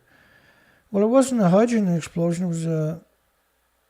Well, the hydrogen is caused by the meltdown. So the meltdown is typically caused by the zirconium cladding catching fire. And so there's a cladding around the fuel rods of uranium and plutonium or whatever they're using. These were uranium plutonium. These weren't graphite, right? And so the cladding that's around it, if it comes in contact with oxygen, it catches fire and burns at around 1500 degrees, which causes the fuel to start burning. Now, they used to use, and still do, I'm sure, depleted uranium, a couple of grams uranium with explosive charges for fracking. Because a couple of grams of uranium put in with dynamite will increase the power by about 8 times. So that's why the buildings, right, disintegrated, because there was so much going off at one time. The hydrogen is caused by the meltdown. So the hydrogen is the result of the fuel melting. It's not caused by their fables. Nearly 7 years on, steel framing and other debris still litter the spent fuel pool. But there is no fuel pool, as I already just showed you. So this is them that's the same story, right? Where they're trying to pretend that the fuel pool is intact, but it's not intact. And so we're stuck with this dilemma where we don't have media that we can trust or even try to trust. We don't have any universities we can turn to because they're the actual schools of mass destruction in the first place. And they keep the university professors seem to be our worst enemy every time we're covering this stuff. And then we don't have Greenpeace or anybody, big organization, to protect us, to be the checks and balances. Certainly the International Atomic Energy Agency. Now they claim there's only 566 fuel rods. They claim 566 fuel rods. Hi, James. Are you going to go live on here? Are you going live? Okay, hang on there. We got James Lucid's calling in. Yeah, you hear me? We got you now. Yeah, go ahead, James. Great. Yeah, I just wanted to really, welcome you back. It's been great, seeing Thank you. back. I think we all know what you've gone through. It's so crazy. Yeah, These expeditions, they're so important, though. This is so critical, the work you're doing. I'm going to support you forever, of course. Yeah, you did. Yeah, no, I appreciate it. Go ahead, James. Yeah. But, some of the things that you said tonight just kind of jogged my memory. I just saw this interview earlier today of Elon Musk, right? He's giving this interview to somebody about the future. He's talking about, things are going to be great. We have solar. We have, he's talking about energy sources that need to be scaled up. And eventually he gets down to nuclear. He's like, well, I'm pro-nuclear. Nuclear is fine.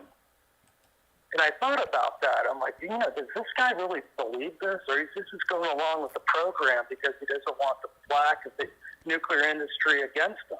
That's what he's doing, yeah. Surely this guy, surely he has to understand. Think about, because I used to live back in California, Northern California. I grew up where there was this plant called Rancho Cordova, or Cordova, or something like that. Dana Nassana can correct me on that. Yeah, go ahead. The plant's been commissioned. The plant's been decommissioned for years, right? But the spent fuel pools, they got to still operate them, right? You can't decommission a spent fuel pool. Right. So you wonder about people like Elon. Like, do they do the kind of like math in their head where they calculate the life of a reactor, the energy that's the life of the reactor has been produced, the total amount of electricity that reactor has produced, and weigh that against the power requirements needed to keep those damn spent fuel pools cooled forever? Do they think about that? Does that cross anybody's mind? They know about it, but they don't want to acknowledge it because people will start having that conversation, as obviously you understand. And my opinion on Elon Musk is that he's extremely connected, and he's promoting nuclear, as we noticed now in the last couple of months, more and more and more.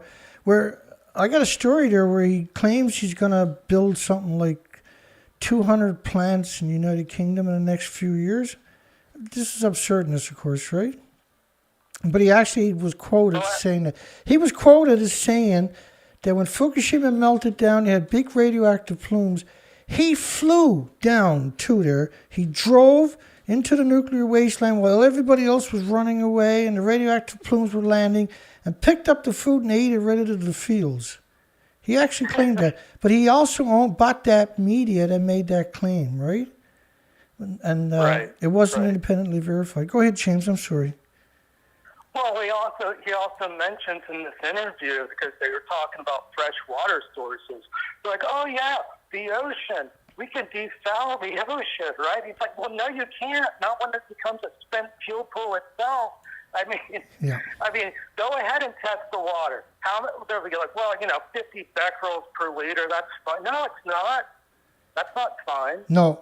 Well, it's not. It's never going to. Water from those pools is never going to be 50 becquerels a liter. 50 billion, it'll probably never be that low either per liter. That's how bad it actually is, right? Just that it's measured is scary enough. It's so ridiculous. It's so dishonest how these billionaires. There's no responsibility. Get up there. Yeah, none. Right. None at all. The whole thing is about how, and there's no regulations. The EPA doesn't have any regulations for them. It's a 100% dog show. Where's the IAEA when the big Z with all the missiles being shot at it and everything? Yeah, that's right. It's all good. It's fine. They were doing it in the parking lot. Yeah, no, sure. But But anyway, I wanted to say thank you, and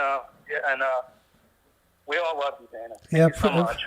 Same here, James. I appreciate everything, take man. care. God bless my friend. Yeah. Good night. Thank you. All right, bye. And that's James Lucid, as you probably know in your comment section there. As you know, and James has been a hardcore supporter, and we're in difficult times, so he's been desperate to find anybody to support us regularly. And you see what I mean, though, right? Like, people can pick this stuff up, and they get it. And so why can't the professionals pick it up and understand it, like disinformation? Why can't the world come up with a future? Because there's no future for anybody or any species. We're way down the hole as it is because of 76 years of deception. So back to the story. Look, 566 fuel rods. Let me do the math for you to show you how absurd. This is a 40-year-old building, and the reactor cores are kept in the building because you don't have a repository anywhere in Japan or anywhere else in the world. Okay, so I want to show you how ludicrous this actually is.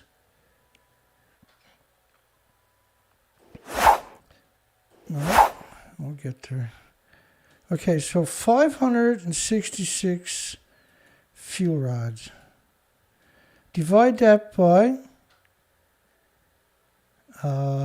say, 90 fuel rods per assembly. And you got 6.2 assemblies. The reactor core is 800 assemblies. 800. And the fuel pools would have had decades of those reactor cores, those two fuel pools, in each building would have had decades. Like, the reactor core itself is 800 assemblies. Each fuel rod is 12 feet long and weighs 18 pounds. And there's around 100 fuel rods per assembly and around 800 assemblies per reactor core itself. Once again, the reactor core comes out and goes into the pool every 15 months or so, a majority of the reactor core. They don't have a repository, so decades of reactor cores were in the pool. So let's just say there should be 3,800 assemblies at the top of each building because you don't have a repository anywhere. So 3,800 assemblies, multiply that by 90 fuel rods in each assembly. And then their version is there's only 5 or 6 or 6.28 assemblies. This is what I mean, right? And that number, 566 fuel rods, they've been using that heavily for the last couple of years. It's all meant as just a complete, constant deception. And then there was 150,000 sites like this. There's roughly around 60 million bags to the newest tally. Let's say it's only 30 million one-ton bags because they admit there's 30 million one-ton bags a number of years ago. Fukushima Medical University aims to accelerate cancer research by contributing their patients-derived organoids to the Cancer Tool Initiative. So Fukushima Medical University was the university that set the level for safety. They set it to external doses only, no internal doses. So these people should be arrested. And because it's legal in Japan to hang people, at least hang those people that done that, the doctors and the academics and professors that set the standard at an absurdly low number when the evidence suggested it was hundreds of thousands of times higher than the number they were actually using. And that they done the same thing for the Hiroshima and Nagasaki victims too, by the way. You know, a lot of people don't understand because they think of radiation as this mysterious entity, right? Because the industry refuses to explain. But the Hiroshima bomb and Nagasaki bomb, these were around 15 kilotons. And one of the things we don't talk about very often is that people were actually tossed 200, 300, 400 feet into the air when these weapons went off and died by that blow, but they also, when they landed, they were crushed from the fall, right? Because you're coming down at 150 miles per hour. But the detonation, a lot of people were, say, thrown up 20, 30, 40, 50, 60 feet, thousands, and say 20,000 people were probably tossed 100 feet high. Because that's what a nuclear bomb, or thrown 500 feet, and they went through a couple of houses. And then the radioactive fallout for the Hiroshima and Nagasaki victims for 76 years, they refused to acknowledge that they inhaled radiation. And so the models they use for radiation victims is based on Hiroshima and Nagasaki. It's based on external gamma shine, X-rays, and neutrons. It's not based upon ingesting of the fission products. Even though we have lots of studies showing unequivocally that there was an abundance of radiation 20 miles away from ground zero, was insidious numbers of atoms still today. No, the Fukushima Medical University, I absolutely have nothing but contempt for them for what they've done. I disrespect them. Really disrespect them for what they've done. I think that they're not even human for doing what they've done. The Fukushima Medical University, they should be fired. That building should be razed to the ground as crimes against humanity, what they've done to the Japanese, to their own people. Why, after all these years, I'm still shocked by the betrayal in our universities. It still shocks me how every single university... Now there is a few out there that are okay. People in the universities, they got to have a few good people, I guess, in these places. Years ago, there was a couple of universities that got me to do presentations for the students of the research expeditions to tell the students what we found and stuff like that, where everything is missing. So, pat on the back to those very small group of people. One of them was in Texas, right? It was around 400 students. I got into the auditorium to hear my presentation, which is done through Skype. But all the right questions and appropriate questions after, right? So it gives this little glimpse of what humanity should be like, where they ask the right questions, which is not something we're used to seeing. And years ago, I've done hundreds and hundreds and hundreds of interviews on radios. There was, for a couple of years, there was a gleam of hope out there where people were trying to... It's such a difficult subject. And then you do a radio show, you only got an hour to break down what's going on. And so a lot of the people that are joining the show are confused unless they catch the beginning of the show, because this is a difficult subject, right? But we still tried our best. We still ran ourselves ragged trying to do the moral, ethical thing. There's only a few people out there, right? Kevin Blanche was one of them, was pushing back, and there was a few more, a small handful of people, but that's sad, see? Arnie Gunnison was out there stabbing us in the back. Helen Caldicott stabbing everybody in the back. And that's what I mean, too, because we got the documentation. She was lying. He was lying. Arnie Gunnison and Christopher Busby and Helen Caldicott were promoted and put on a pedestal. And they were the Pied Pipers leading you over a cliff.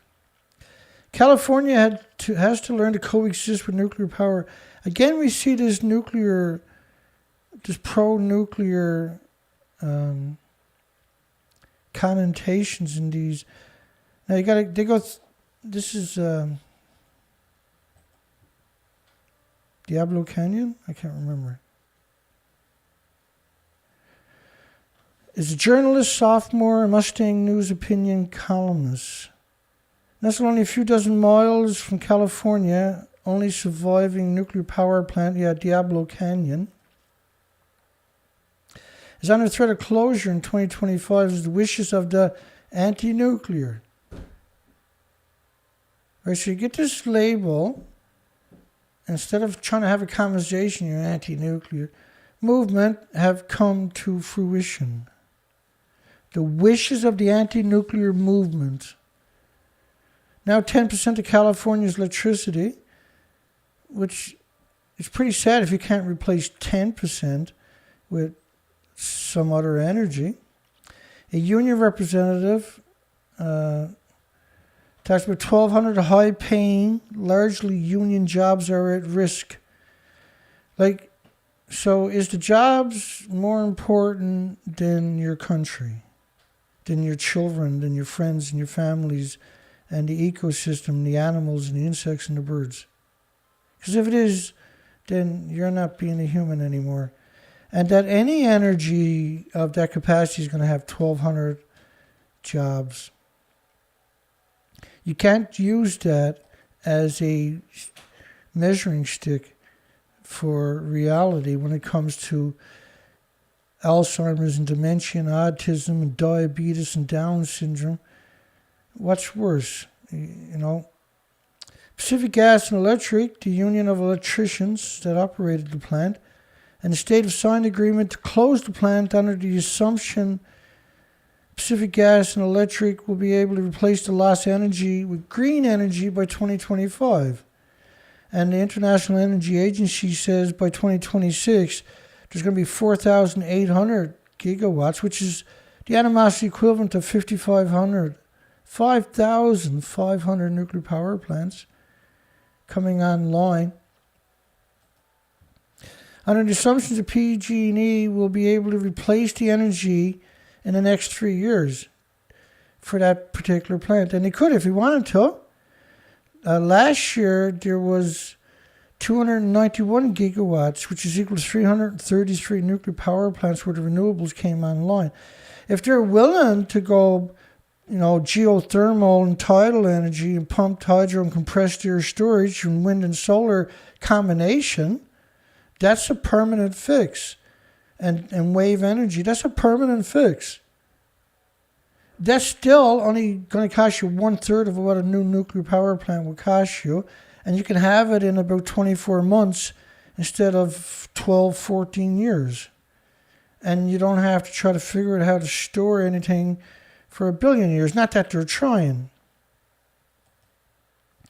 Stearns watched the slow closure of the plant happen before his eyes.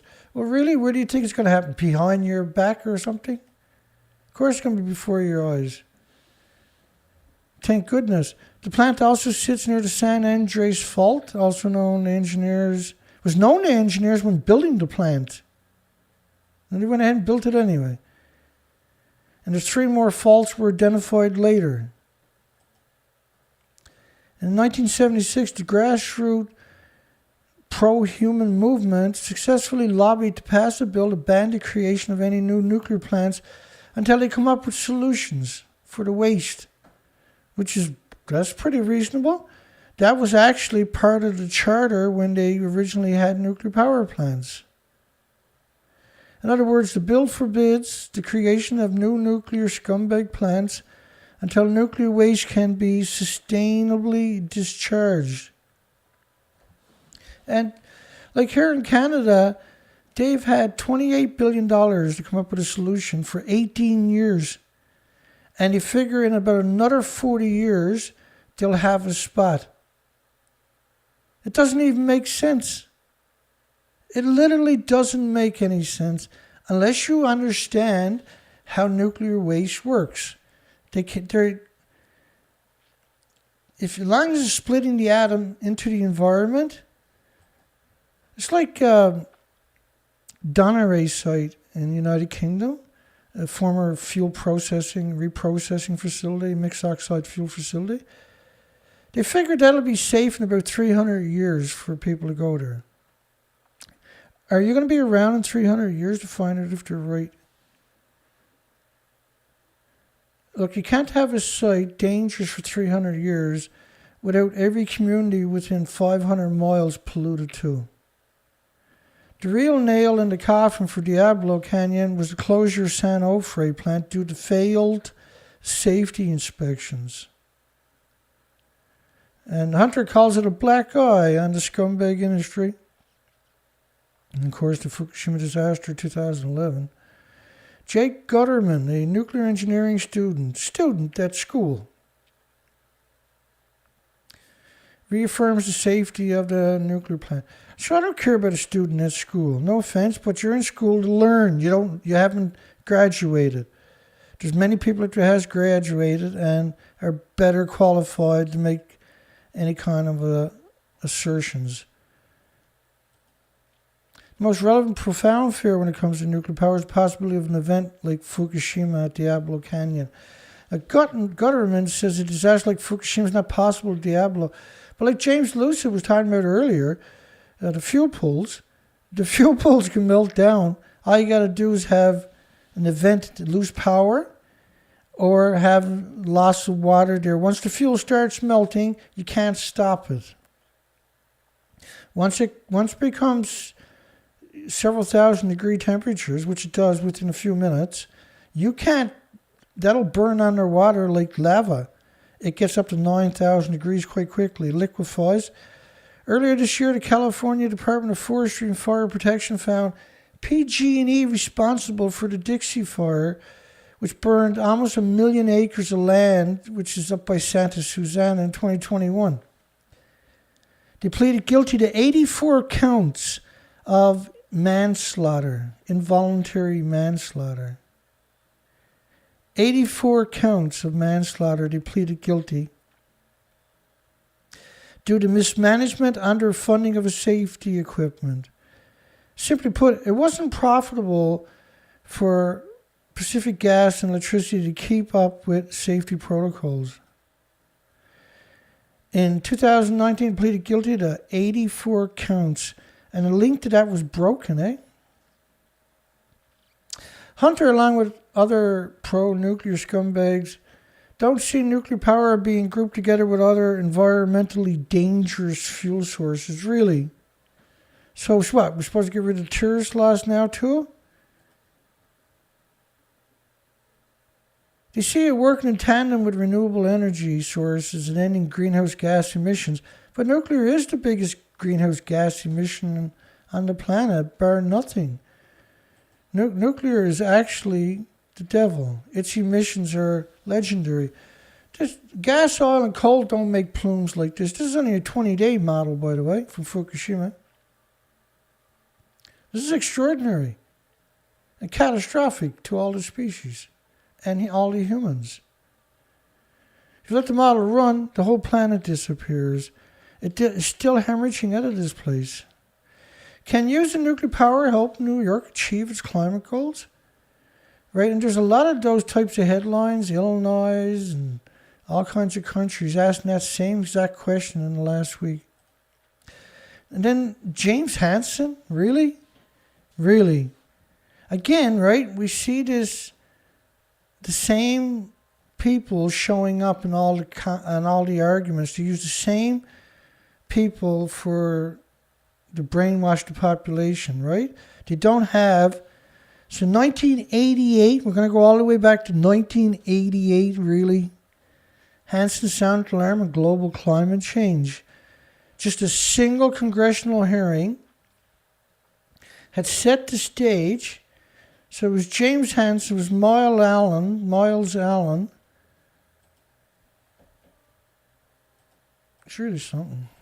Hang on. So you had James Hansen. That's James there. In 1980, congressional testimony on climate change to help raise broad awareness of climate change. He was at NASA. His testimony was pivotal, turning point in the history of global climate change. and marked the official beginning of the global warming policy debate.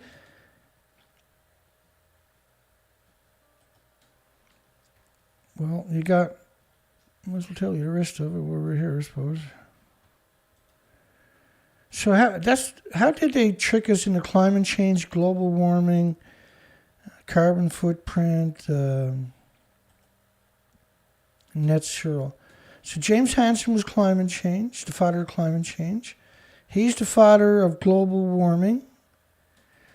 He's the father, Miles Allen is the father of net zero. And BP Oil is the father of the carbon footprint.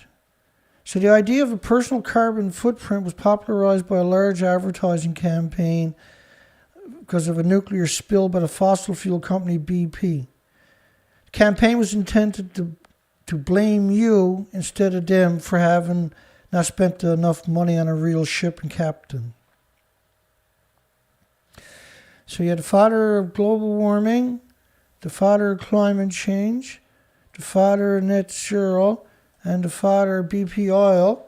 It was a public relation campaign in the media, carbon footprint. Or carbon, right? So that was all used then to take away your freedoms, your liberties of everybody and all species. Currently, now I didn't know this, but James Hansen, because last time we heard from James Hansen really was he went to Taiwan and he got the equivalent of the Nobel Prize down there, which was $1.4 million cash. And he got that by promoting nuclear. He had wrote the former president of Taiwan, had cooked up a letter with other pro-nuclear scumbags. Currently directs the climate science, awareness, and solutions at Columbia University Institute. He's now Albany to testify before the New York State Climate Action Council about the council's draft scoping plan. Earlier the month, Hansen wrote a column. So what? I does 2-hour presentations with documentation that Hansen won't acknowledge exists. Every day that I can do it, I'll do it. Nuclear power has the potential to be less expensive than fossil fuel. Again, this is simply not true.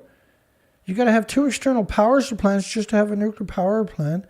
Just to build a site, which could take 10, 15, and longer years, to run it for its lifespan, and then for another 100 years to decommission. You got to have external constant power supply. Look at the amount of steel and cement that goes into building a nuclear power plant. He says it's modest. Really? Really? The typical plant, there's enough cement to build a sidewalk all the way from United Kingdom to Rome. That's considered modest. It's not modest. You use the most expensive materials on the planet. Everything is triple checked by inspectors. The whole process is the most cost-consuming. He blamed the Democrats, what he called anti-nuclear people. James Hansen should be in jail. He should be on death row on top of that for what he's done. Scumbag Hansen admits the disposal of nuclear waste remains an issue. He said the present technology burns about 1% of the nuclear fuel. The problem is it's so toxic and it's so fragile, it has so many cracks into it they can't use it anymore.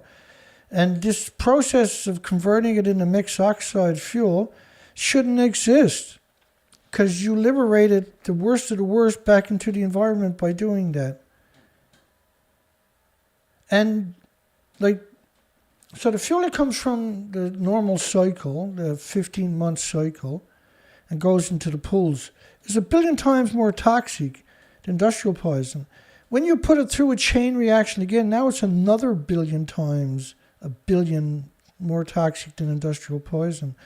And that cycle, mixed oxide fuel, used fuel leftover cycle, that stuff, they don't know what to do with that. You can't put that in a normal fuel pool with other fuel on top of that. This is on a whole different level of evilness. They just They're not stupid. They're not gullible. They're not naive. They're just simply evil. They're selfish, and they hate humanity, and they hate the 8 million species.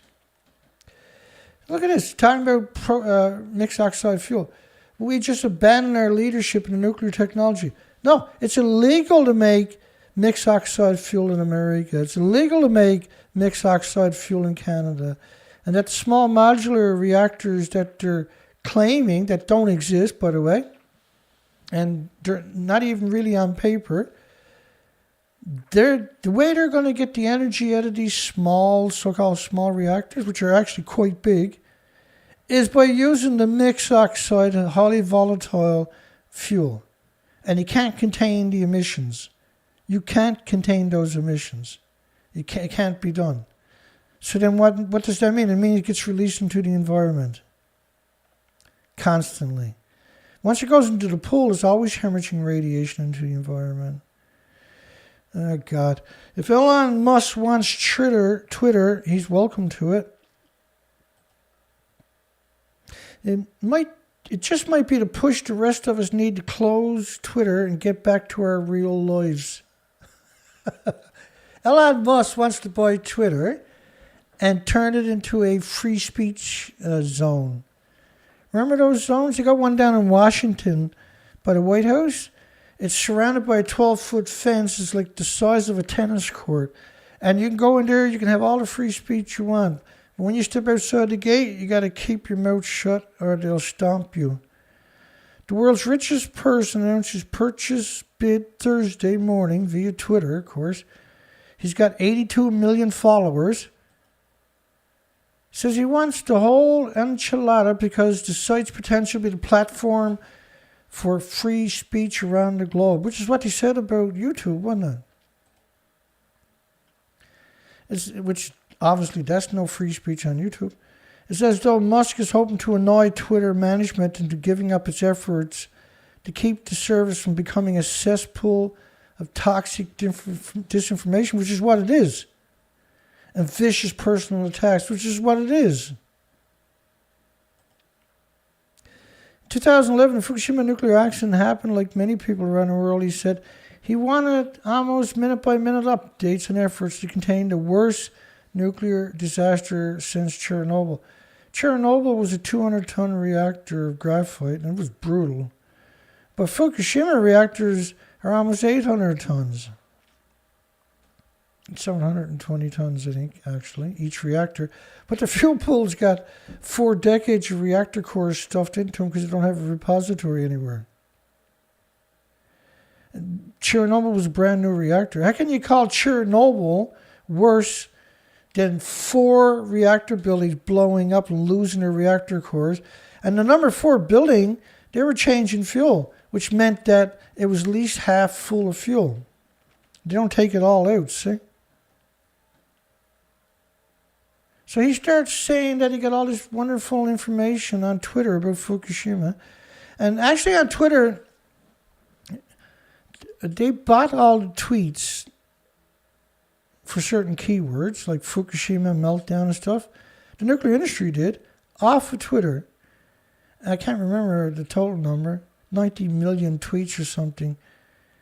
And they bought those tweets, and then they done a study on that, and they traced it back to 100 influencers. And then they censored each one of them. So that wouldn't happen again. I don't miss the COVID-19 misinformation. Yeah. You can't even talk about it. I had a video actually taken down for trying to have a conversation. It's like over-the-top censorship. It's actually evil what they're doing. Can you imagine how evil you are to take a censorship job at YouTube? Can you imagine how disgusting you actually got to be to get that job? What kind of weirdo you got to be to get that job at YouTube to censor people? Can you imagine what kind of dysfunctional person you got to be that that's the job you ended up with? And what to do with all the hours I now waste on Twitter? Maybe take a walk and listen to the actual tweets from actual birds. Hopefully you walk off a cliff, buddy, and nobody finds you. A man called Giddy, Saskatchewan CEO of Camco, I believe this is. Yeah, is a global nuclear power player. How did a guy who grew up playing road hockey, which is everybody in Canada does that. Everybody, every kid in Canada, boy, girl, doesn't matter.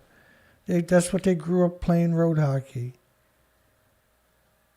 End up being on the board of the World Nuclear Association. Yeah, well, the only question is, how did he end up being on the... How did he become such a lowlife he ended up with the World Nuclear Association? In order to get to that position, you got to know the difference. You can't just get that position and be completely naive. Right? You got to be a scumbag to get that position. So, hello, scumbag. Tim Gazelle is the chief executive of Saskatoon-based global uranium mine joint Camco. So he got the job right after the meltdowns, and one of the first things he had to do was fire hundreds and hundreds of people. So he got the shit job, and now in the last couple of months, or in the last year, right, Sprout Investments in Ontario, Canada, was created to buy the physical uranium up and create a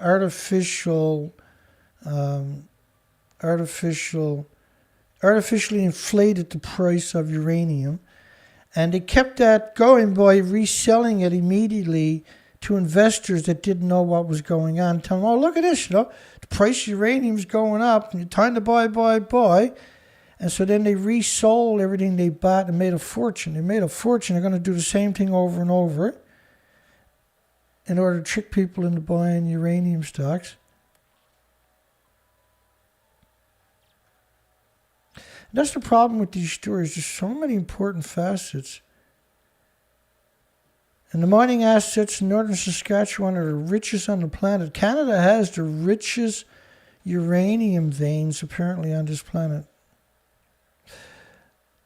He said, I don't know whether Canadians fully understand how important those uranium resources in northern Saskatchewan actually are. Yeah, we have some incredible... It should never come out of the ground. Uranium prices were measuring along at about $27 a pound in March 2020 and now at $58. All because the nuclear industry, the heartless, soulless, monstrous nuclear industry artificially inflated it and tricked people into buying the stocks. But there's nothing there to keep it up. Somewhere in the next few months, it's going to crash. And all the investors are going to lose everything. His father was an RCMP sergeant, so now we know why he's heartless. He taught his son integrity.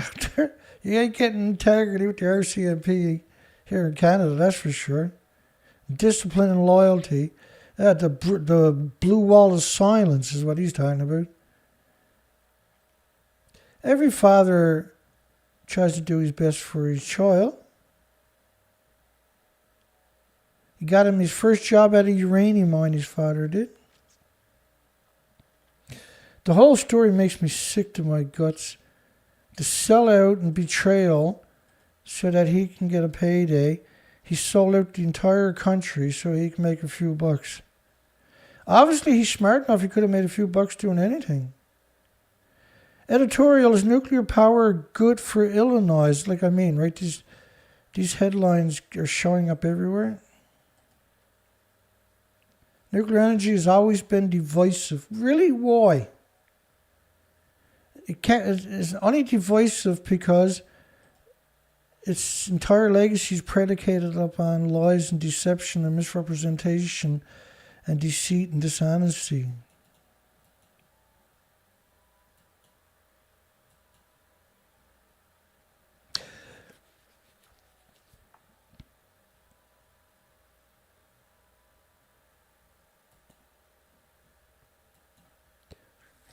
Well, so obviously we're not going to get through everything tonight.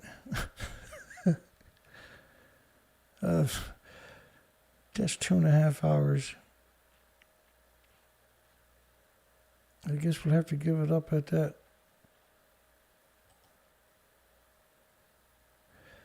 I got so many of these stories we got to get through. Tons of nuclear waste may be destined for overseen disposal. Like, in all honesty, we can't come up with a single story about the nuclear industry. So I ended on this story here tonight. Over 19,000 houses damaged. 19,000 houses. We'll pick up here tomorrow night. Over 19,000 houses were damaged in March quake off of Fukushima. The same quake that had to go past the melted reactors to damage 19,000 houses. Hang on. They're hard cases, aren't they? So we're worried because the buildings are actually destroyed. And we're worried that an earthquake will shake these buildings and cause another radioactive plume.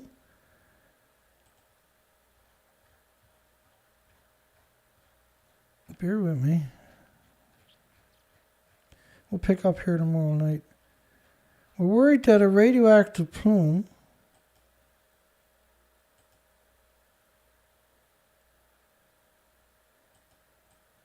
will come in and cover North America with radioactive fallout, which is what we know has happened. Right? Because you got Reactor 4, they faked it. The building actually looks like that. It doesn't look like that. And Reactor 3, it looks like that. It doesn't look perfect like they claim it done. And so these 19,000 houses that were damaged, there's a lot more than that. Claims are still coming in. And like, this is what we mean. The industry, you can't trust it. It's simply a lunatic industry. And the people that work in it, they got to get rid of these people, or they're going to murder every species on the planet. And they're probably going to do that anyway. Yeah, good night, Stephen. Thank you again. And Stephen donated $50, and James Lucid donated $300 for the last expedition. And it wasn't for those two, that was the only two donations that we received at the second round. And thank goodness, and we spirited out the best we could. And I'd done everywhere I wanted to do, and when we cover that tomorrow, not tomorrow, but the next day, I'll show you what I'm talking about for the research expedition for the recent mass bird die-off. That was really something. All the birds were emaciated. And once again, this is a 2.5 hour show tonight. I try to get back into it because I'm still busted up.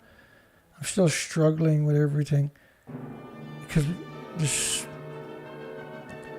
the work got to get done, right? So I took last night off because I realized at the last minute I was going to post yesterday evening the preamble for a show, and I said, it's Easter Sunday. I didn't realize that.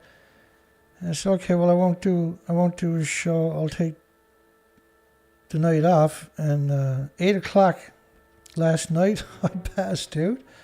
Woke up 3 o'clock this morning, went to bed, passed out.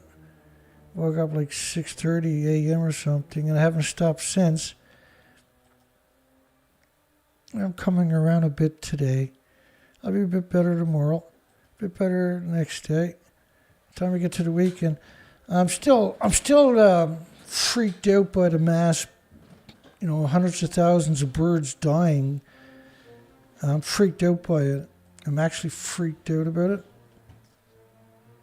Total panic mode for the last week and a half now over these birds showing up emaciated all along our coastline. Around 600 miles of the coastline, the seabirds are showing up emaciated.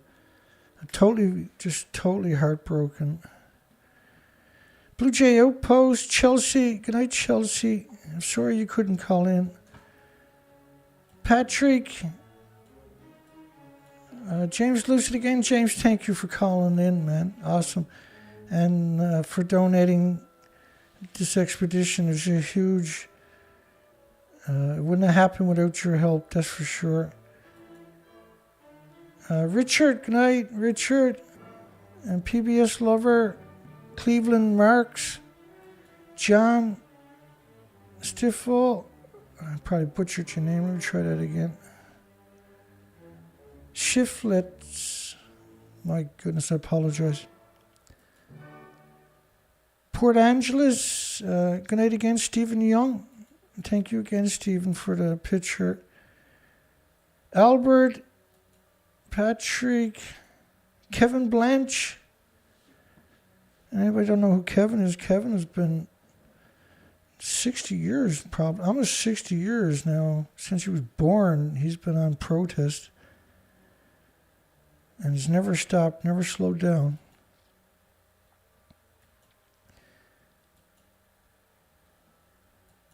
And I won't get all the comments. Dana Nasana, thank you, Dana, for moderating. Hope you had a good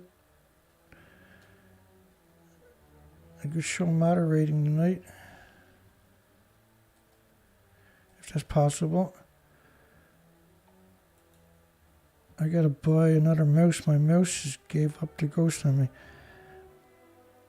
Obsolete optics. And going back through the comments, I'll come to the most recent comments in a moment. Say shout out to whoever happens to be in the comments. Hugs for everybody that's out there. John Curtis.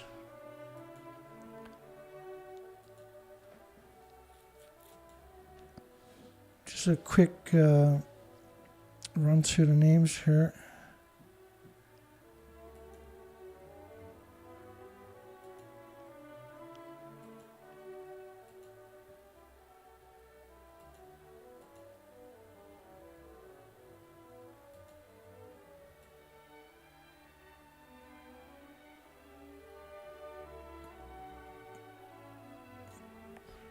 Yeah, let me go. Let's try this quicker way.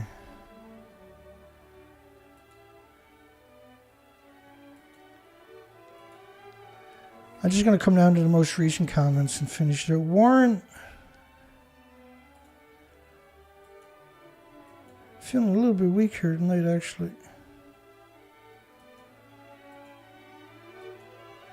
But it was a huge deal to get out and do the research expedition. Thank you, Blue Jay.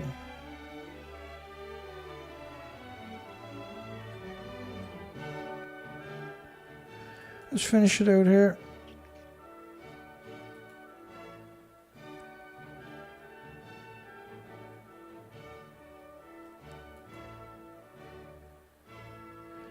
Yeah, good night, everybody. Hugs for everybody. Yeah, thanks, Kevin. That's Kevin Blanche. Did I get everybody? I think so.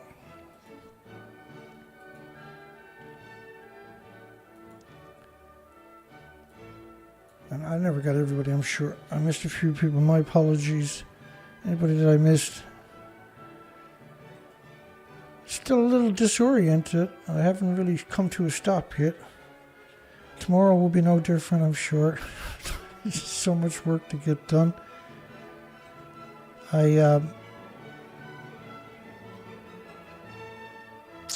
picked up some cobalt drill bits today. And so tomorrow will be tap and die day. I got to pull a bunch of bolts, tap some of it, die some of it, and pick up the bolts and replace them. That's going to take, I got a couple of days worth of work to get caught up to it, but we got the equipment, so unbelievably happy about it. Let's get her done. We'll see everybody tomorrow night. God bless everybody. Hugs for everybody. Have a great night, great day tomorrow.